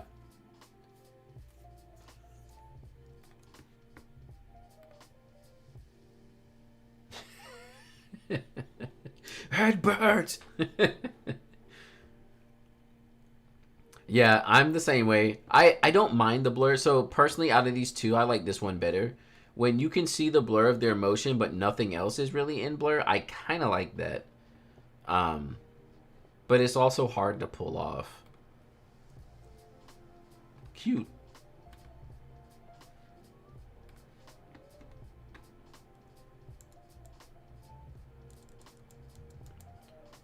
I think I see it now, y'all. I see why people shoot overexposed. Because depending on your preset, you don't have to do anything after that. It's so blue.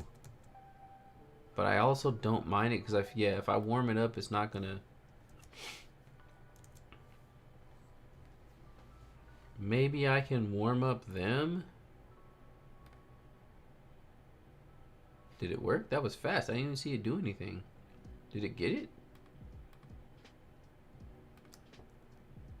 Did it? Yeah, wow. They're like, I feel like I can...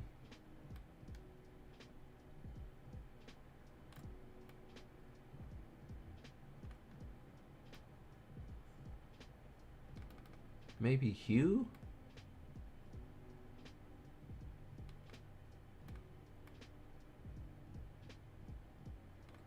Yeah, there we go.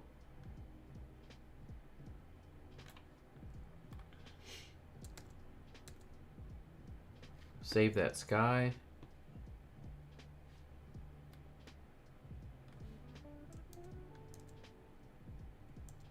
Boom, look at that.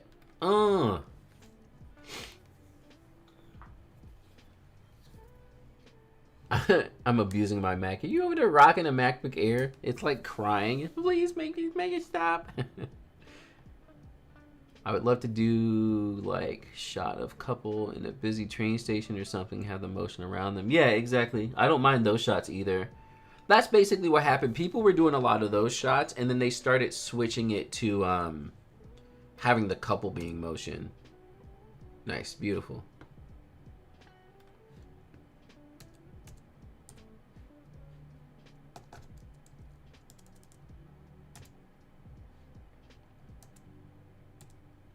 Yeah, these are great shots, y'all. Great stuff.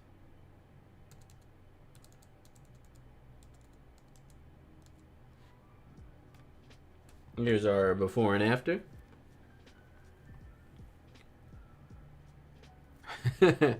I mean, iPad Pros are legit. For the longest time, I was trying to use my iPad as a laptop and just have that be my main laptop. Nice. This is black and white. Even though they're in a greenhouse, this just works as a black and white. These are great shots. Look at that. Look at that. Look at those feels. Supposedly, iOS 19 or iPad OS 19 is going to be more Mac-like. So getting closer to the using the iPad as a laptop.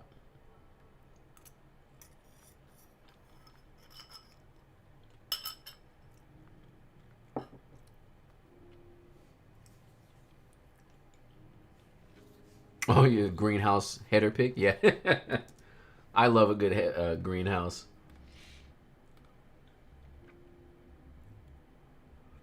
Everyone views on Apple products anymore, so I feel like I get the best colors since I have PC.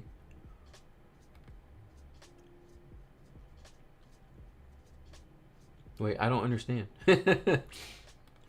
See if we can center them a little bit more. The coloring here looks good. I don't think I have to do much to it. It might be a little, yeah. Might be a little orange. Oh yeah, actually no, yeah, it looks good. Maybe suck a little orange out of it. There's our before and after.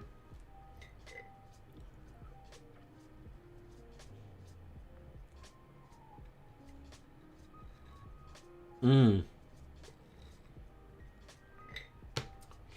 don't know. I think that can be a monitor thing. I used to have a PC and a Mac because I had my PC was a Hackintosh. This might be black and white. Yeah. And I never really had an issue. Yeah, it's black and white. I never had an issue with the colors being different. Honestly, for this, the tilt works on this too, just because they're in this like dreamy cloud-like thing. Normally, though, I wouldn't be about that life.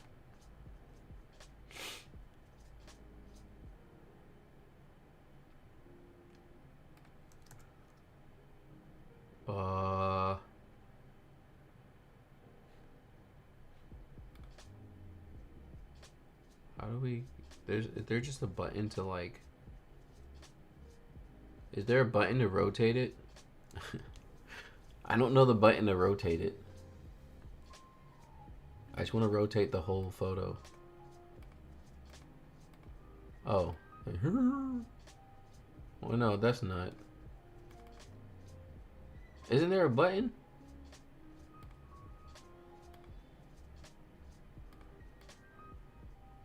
Right click?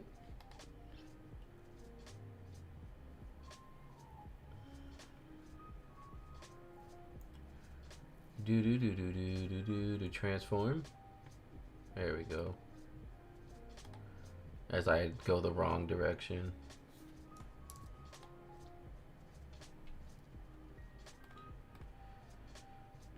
Ta-da! Oh yeah, I see the vision now. Look at that. That's actually dope. I never seen. This is awesome. I've never seen a flat lay this cool.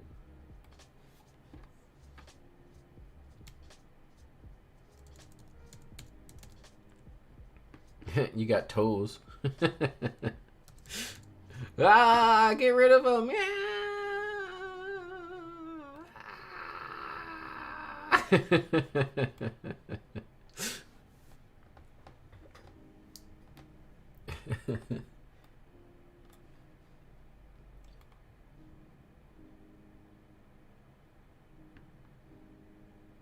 There, and then drop your shadows way down.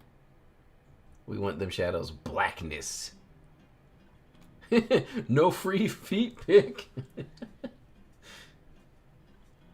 Oh, this is really the coolest flat lay I've ever seen. Like, in all honesty. Super creative.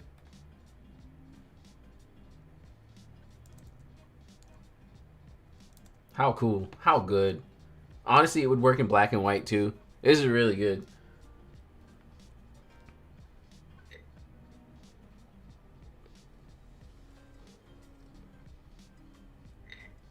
Also, me straightening it to the auto straight, look, those lines coming out of there, they're so just like so sharp, so good.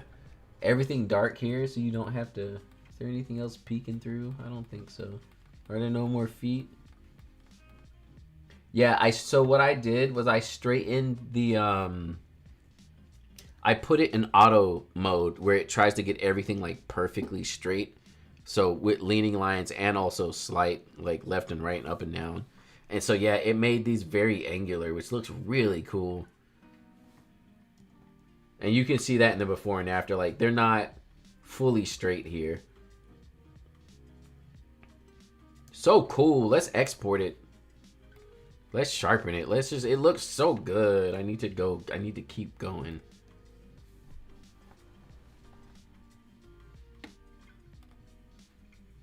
Yeah.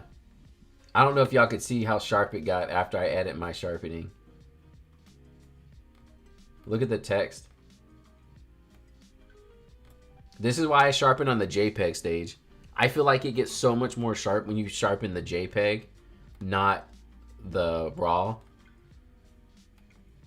F-stop. What was that? I wonder, can I see the settings? I don't use eVoto enough. I feel like I should be able to see it.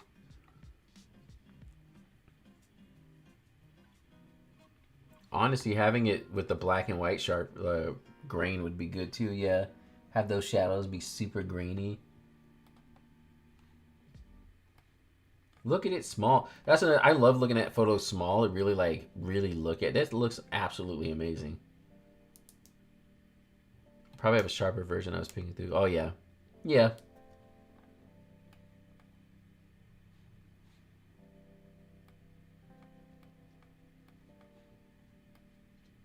So good. F2.8, which is sharp enough. So good. Wow. You had us stopping on a whole flat lay photo. It's like 10 minutes for the flat lay photo alone. Yeah, I love this auto upright. I'm gonna be for real. Because a lot of times I like a really flat photo. So I don't mind the lines leaning back. Like I know a lot of old school photographers who just like hate this. I don't care as much. I shoot like this all the time. But sometimes when it's wide enough, I actually really like it straight.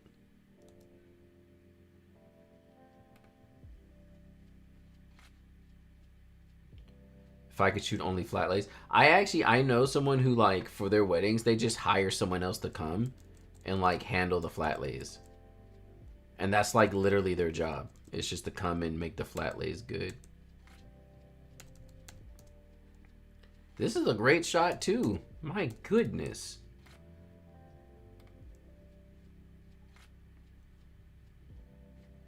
Here's our before and after. Maybe we'll save the sky. Let's save the sky a little bit. Yeah, just a tad. Don't want it to look too fake. Honestly, that would be a move for a wedding photographer too, because then you don't have to, like, imagine that. You come and start, help with the details. You get someone else to come set it up and shoot it. And then it's almost like a second photographer, except they don't do anything else.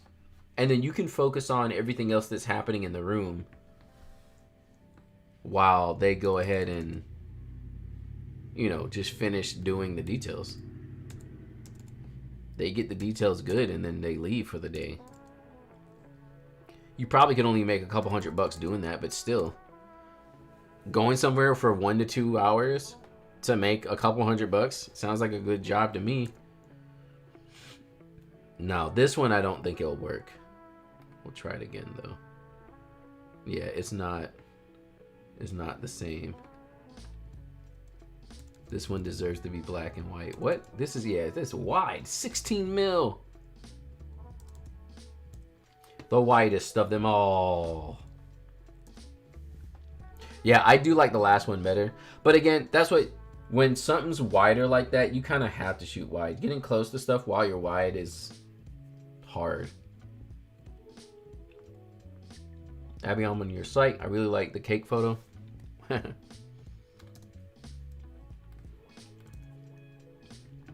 Beautiful. Was this is this a styled shoot?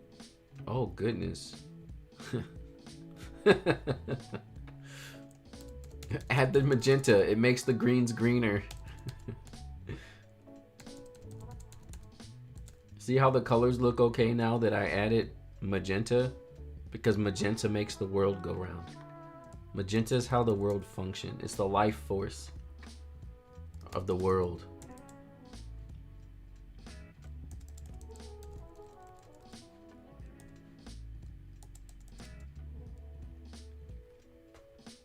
Build? Nope, not going to build either.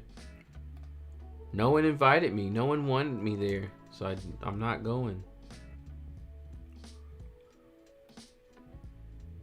Someone was trying to get me to go. See, this is the newer... I need to get back into the newer styles, but my old man won't let me Dutch tilt like this. I also see even my old man making it black and white because I prefer it like that. There's an old man trying to take photos.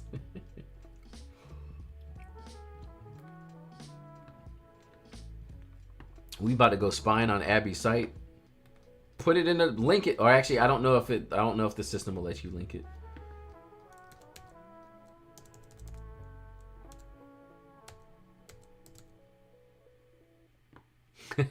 I still use the viewfinder too.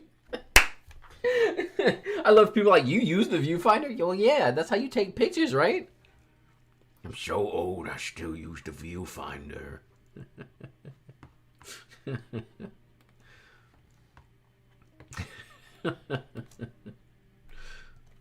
Actually, I like the color one better.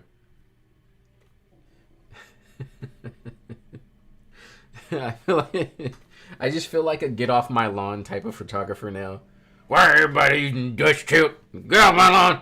I don't want a Dutch tilt around here.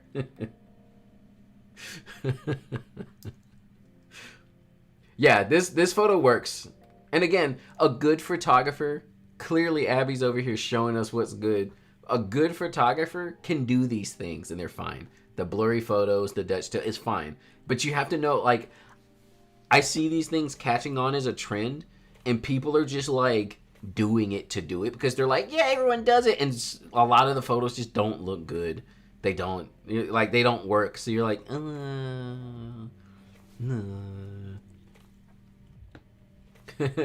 bring you to the Dutch tilt dark. So this is how it starts. You go, oh, this is nice actually, and the next thing you know, you're like, maybe I can't Dutch tilt because I look through the viewfinder, and it just irks me too much. This is great too. I love how all these shots work as black and white or not. Like, they're just that good. So amazing. Such great posing and stuff too. So good. We're gonna make a black and white.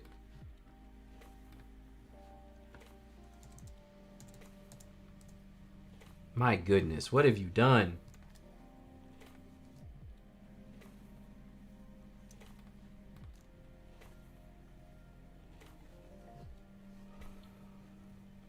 You can tell a pro when they do things intentionally. Yeah, exactly. Explains a lot. I'm a cast member and marketing are forced to do Dutch tilt all the time. Wow, really? People love it. I need to get, see, that's, maybe I need to start shooting like this so I can start booking more weddings again. Oh, this is good too. A little overexposed, but I'm sure this Canon got the dynamic range. We should make a version. Y'all know purple, or not purple. Y'all know chocolate rain. We should make a version that's dynamic range. That doesn't even make any sense, but it felt good in my brain. Dynamic range. Na na na na na na na na na. Dynamic range. I'm like losing my mind, guys. That flat lay photo was so good, I like can't function anymore. And I'm coming up with crazy songs now.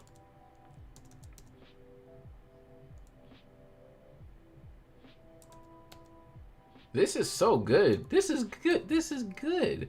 This is like extra editorial. This is 35. So good. Is the GFX color preset available to purchase? Oh, this one? No. But it's pretty much the same as the Real Natural Fields preset. I can't remember what I changed. There's like a tiny little change, but it's not big enough. What I need to do is I need to resave it because I keep dropping the contrast in my color photos, and that is very different.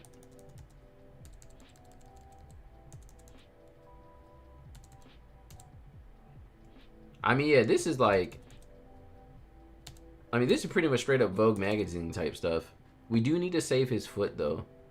Also, he's so pasty. He looks like the bro off of Salute Your Shorts, right? Don't he look like that? Kind of like his chin line and his ears and his nose. I don't remember any of the characters' names. I had to go do mom things. Ooh, ballet. Fun. Have fun at your ballet. Thank you for submitting some photos. Making my head too big. I don't know. These photos are good. Yeah, like this it needs to stay with this. Is this a random house? Oh, this is like a golf course probably. I feel like I don't see it. I don't care enough. Let's see if we can. Yeah, let's see if we can save his foot.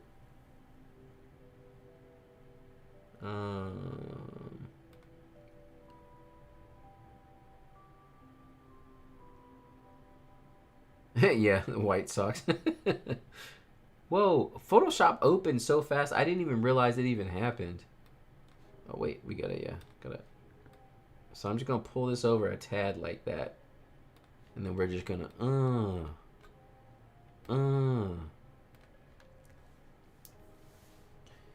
Oh, it is a housing complex. Yeah, it's one of those lame housing complexes too, where it's like all the houses look the same. That's the worst. You know? That's not how you save the foot. Photoshop, what are you doing, bro? Okay, I gave it too much to think about. So let's first just do this here. Let's see how it feels about that.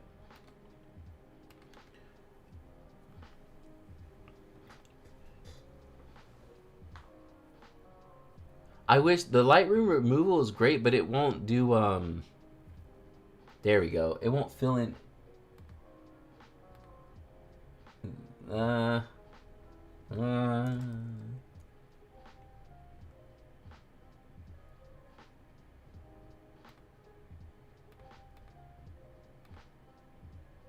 mean, that's probably as good as it's gonna get. And then now we can come back in and just select this whole.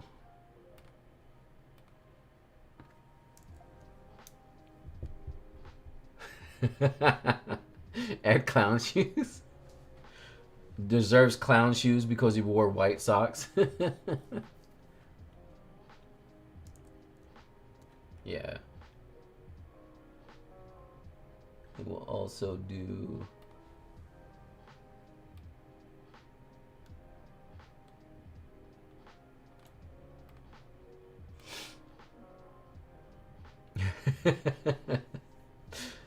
Like, yep, he definitely needs clown shoes. To the first olive. Yeah, it was so bad. Yeah, okay, and then I'm just gonna. Well, we missed the spot. Oh well.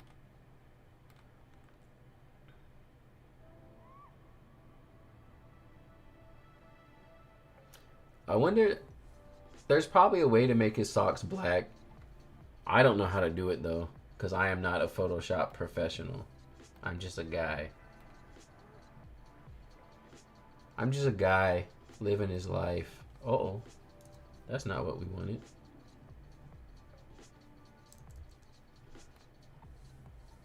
So good.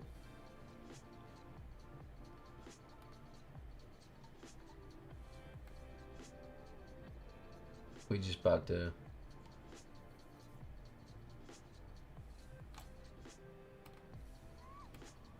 Probably paint them. Yeah, that is a lot of work. I feel like there's a way, right? There should be a way to be able to just like change the, yeah, select the socks and then I don't know, something, right? A beach? That looks like the mountains. Let's see if we'll do some more.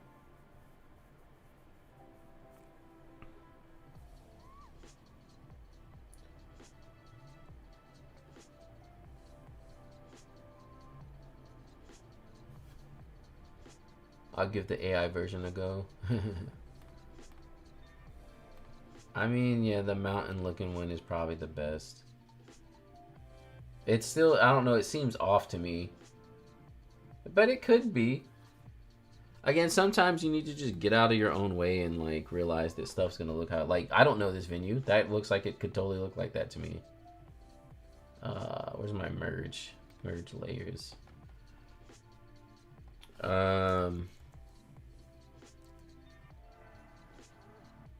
Isn't there like a magic select, object select? No, I don't want all of him.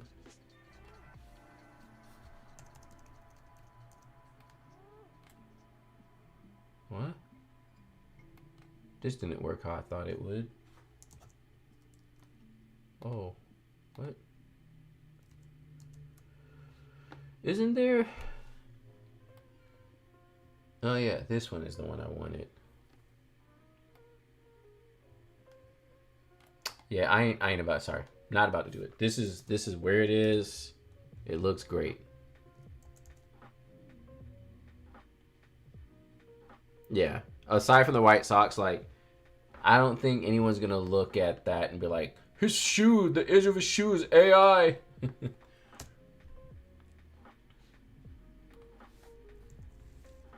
My goodness. Look at these shots.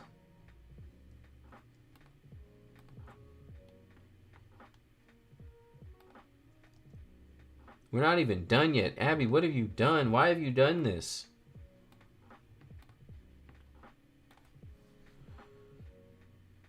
Like, I don't even know if I want to do black and white or color. Everything's just too good. I, like, can't.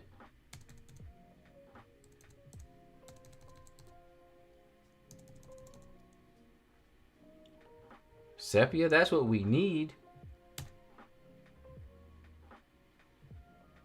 I feel like I want to warm him up. He's just so much more pale than she is. And I feel like it's all I see in the photo. Ugh, so good.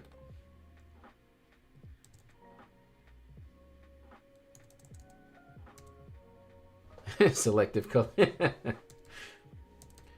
Make him into a clown because, again, he decided to wear white socks.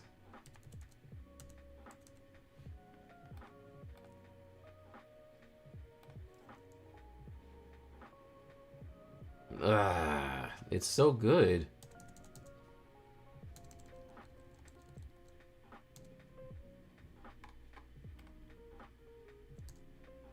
Ugh. Ugh. Is this a styled shoot? What it's good. What's that on her chin? Just a dimple?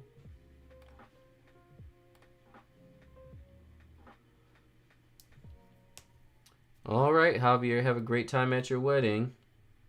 My goodness. Can I select the background? Is it going to understand? It did. And just take it down just a tad.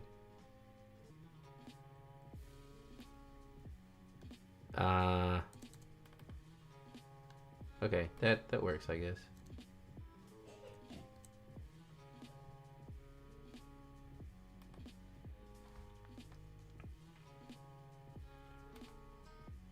Got me over here about the Dutch tilt.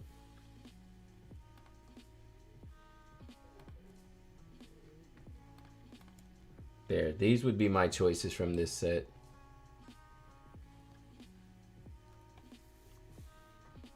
So good. Amazing. Yes. Espresso martini. That's awesome. I love the names. Oh, there's more? Oh my goodness, I can't take it. Ugh.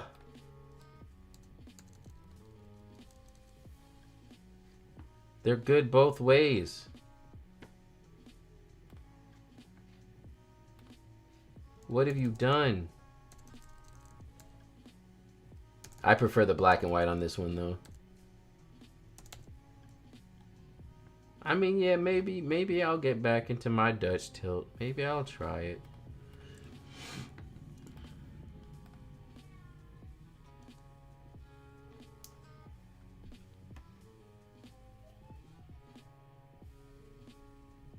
Maybe I'll try it again.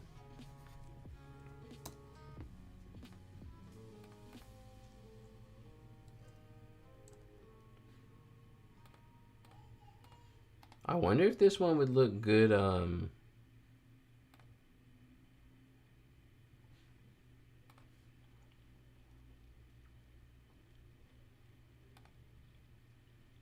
surprised they didn't pull it up more.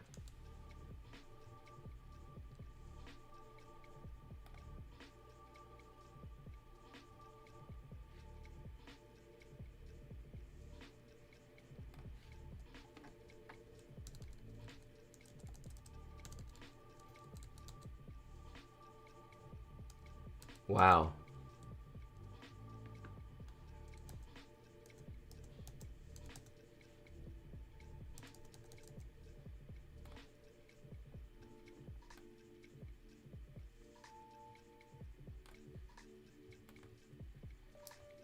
Just do like 10 photos at Dutch Tilt, a wedding, and test. Yeah. Yeah, I might start doing it. I might try to get back in there. I think this is also distracting.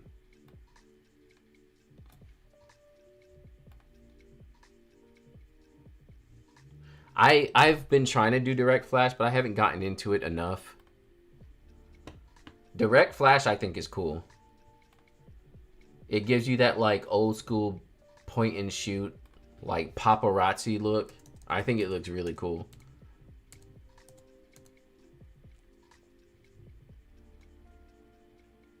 You really had snapshot vibe. Yeah, it's the direct flash.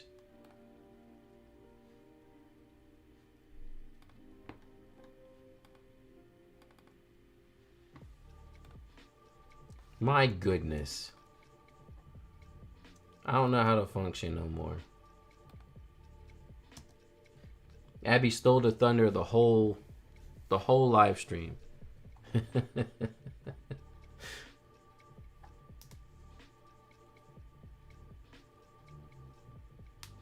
Since you edit all the brands, do you feel like the camera doesn't matter that much for a wedding? Yeah, I'm very much, and when you think about it too, Like, a lot of people give Fujifilm flack because they're like, oh, it's crop sensor, and oh, the autofocus isn't the best, and no, whatever.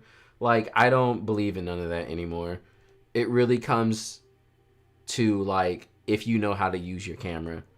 And if you know how to use your camera, you're going to be good, and it's going to be fine. Autofocus, like, I'm the type of person where I cannot answer someone's like, hey, what's the perfect wedding camera? I don't know. Like, I'm sorry, I can't answer that question. It's the camera that you know, and you know well. Like, I really think they're all capable. I just had a really good day. Yeah, this is a beautiful shoot. Oh yeah, I didn't notice all the houses. I guess, yeah, we would get rid of those. This shot right here, though. Is your name on these? Yeah, I might have to hit up your Instagram. Sometimes I share these photos on my Natural Feels Instagram post. And I love being able to credit you clearly because they're not my photos. So I'll hit you up and maybe we can get your photos on the Natural Feels page. At least maybe that flat lay. That flat lay is like changing the world.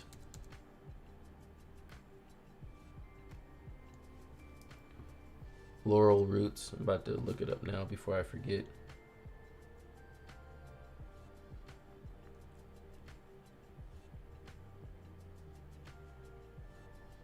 Do.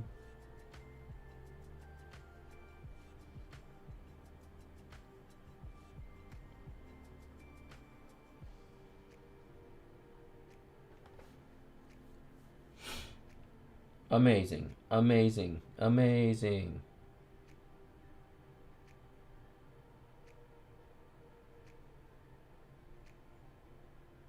Yeah, great stuff on your Instagram too. So good. Okay, let's finish this up, y'all. It's time to be done. We got Italy in the house. Oh, thank you. Yeah, this was a nice shoot. Does auto work for this? Yeah.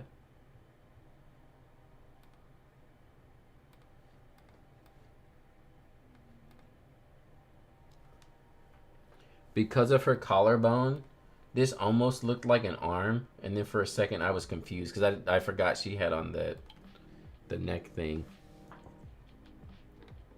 I was like, why is her arm reaching around like that? That's not her arm. Calm down.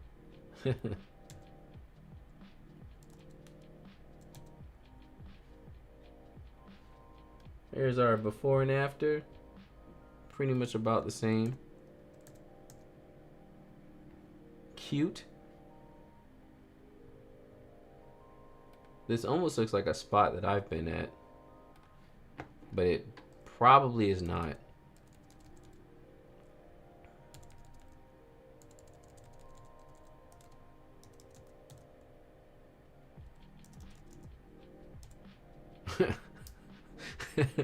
Old man photography. He looks kind of mad. He's like, why did I get married? Here, let's do the let's see if Evoto can help out.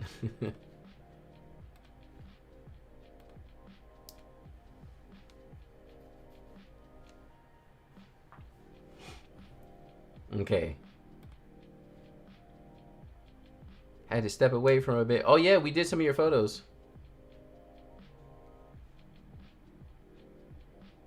So let's go to male, and then I think there's a facial expression. There it goes. Oh, does it not see him?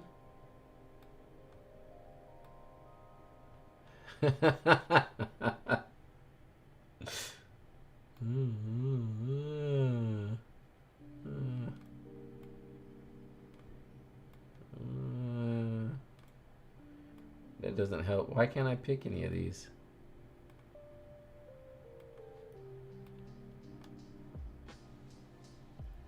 Very moody in all the shots. He looks cool, but yeah, he definitely, it looks a little too much like, I don't know, bro.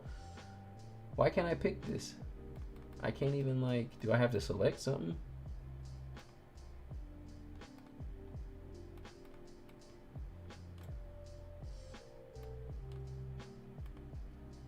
Uh-oh, what'd I do?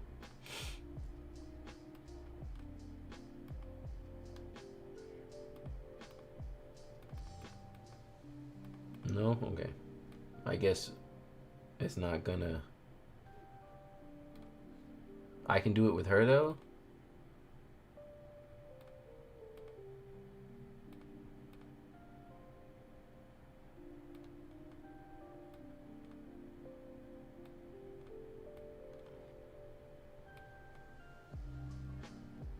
That doesn't look like her mouth.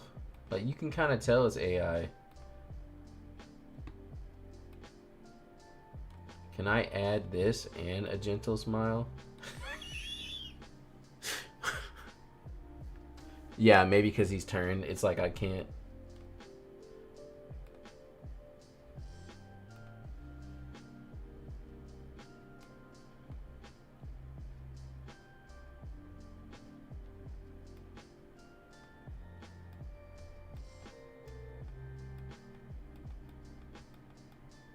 That's crazy. That actually is not so bad. That plus the sunglasses, yeah. It probably doesn't totally know where the face is. Does it do... Does the skin tones matter? Oh no, wow.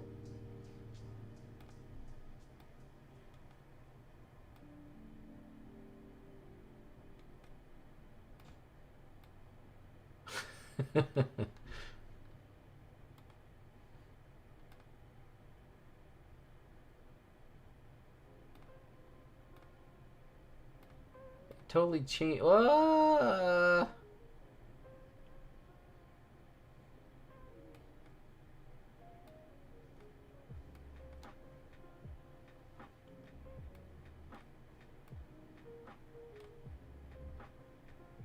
I mean, it's fairly convincing. If you're not like, you can like when you're all up on it, you can tell it's fake. But when you're just looking at the photo, it's hard to tell. That's crazy.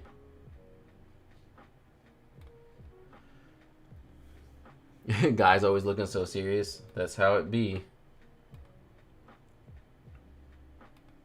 Great shot.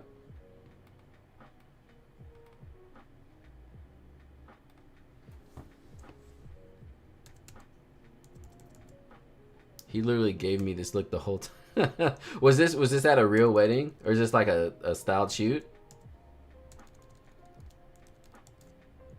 Wow, yo, this is... See something that we do not. He's like, Oh, nice. Last week. Real wedding. Oh, awesome. Yeah, they're cute. He's just trying to be in his GQ a little too much. This is, yeah, 130 mil. That background looks amazing.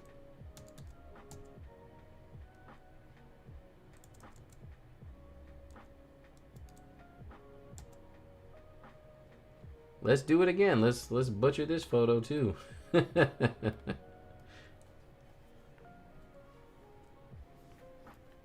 Oh, filmmaker? Cool.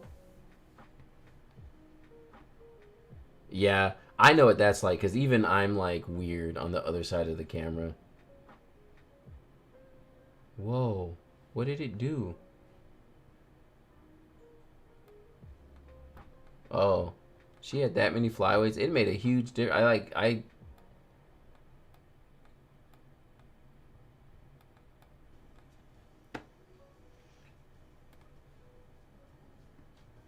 reminds me of the movie They Live.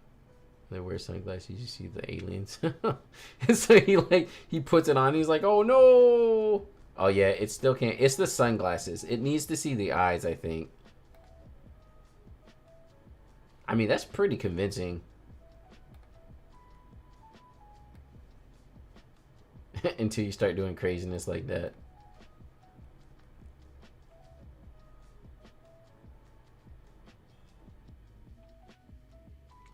the trial Evoto. Yeah, Evoto's really good. The hardest part about it is how much it costs. And it's only if you're doing a lot of photos, like super bulk. But you have to buy credits. And so you get an amount, but 1 credit per photo every time you export. So like, and like $1,200, that's kind of a lot, yo. I mean, I don't know how quickly you would go through. Actually, I don't, what do I have? What do I have? Yeah, see, look, I only have 889 left. I've already blown through 4,600. So I'm going to need to re-up at some point. Yeah, so good. I like this a lot too.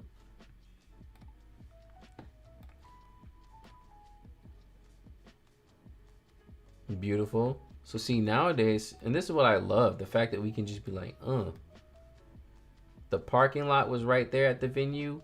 Who cares?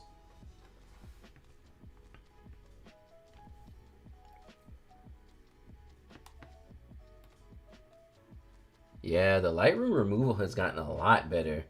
And it's only been a couple of months.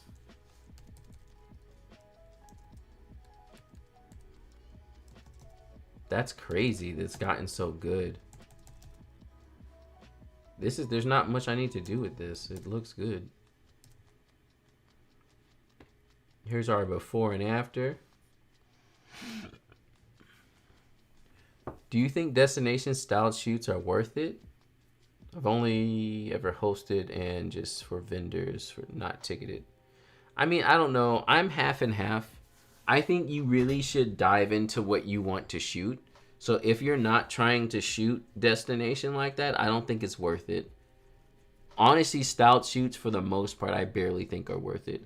Because unless it's at a venue that you're going to go to often, or it's work that you would actually show on your portfolio that looks like your own work, then I don't know. I just don't like styled shoots for the most part. But yeah, like if you're trying to go to Italy all the time and do like elopement destination weddings, then yeah, you need to do a styled shoot like that, because then it makes sense. Because even like I do a lot of different styled shoots, but it's really only because I'm on YouTube. You know, like a lot of the styled shoots I do are just because I need some more stuff for YouTube. And that's about it.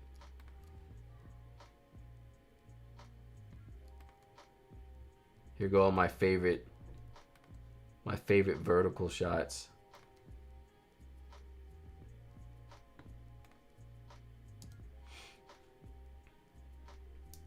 This is good stuff, y'all. Yeah, I agree. It didn't have to rebuild my portfolio when I have done 3. Yeah. But like if it's at a venue in your area or a venue that looks like something you would shoot yourself, then yeah. Like that makes sense.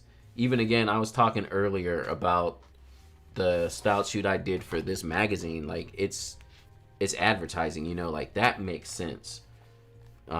But the rest of it is just like literally for YouTube. Some of it's stuff I can use, but a lot of it's like, and especially when it's a style shoot and there's like multiple other photographers there, to me, because I get a lot of ads from like, I don't even know what the place is. There's a bunch of different places that do stuff that are all like, oh yeah, sign up for whatever styled shoot and and I'm always like, I don't want to be there with 5 other photographers fighting for the shots, and now we all got the same photos, and does it even matter?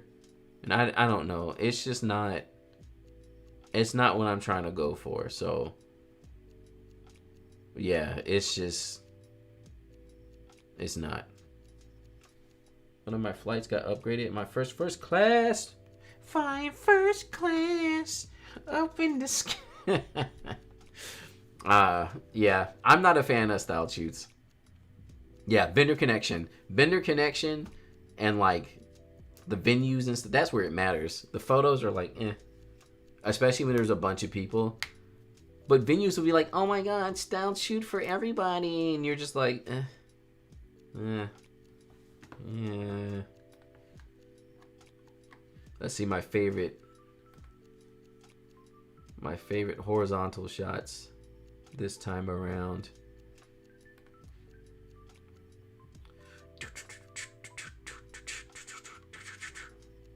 I'm like super picky with my own photos. I try my best to curate and like really just be picky about things, instead of just running around and being like, oh my god, every shot is amazing. Like, it's just, you gotta learn to curate your stuff.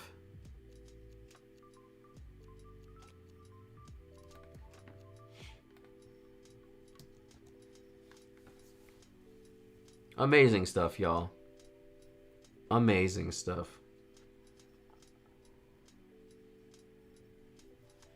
Well, that actually puts us at the end of this stream. It's been a while since I've done a full-on... How long did we go?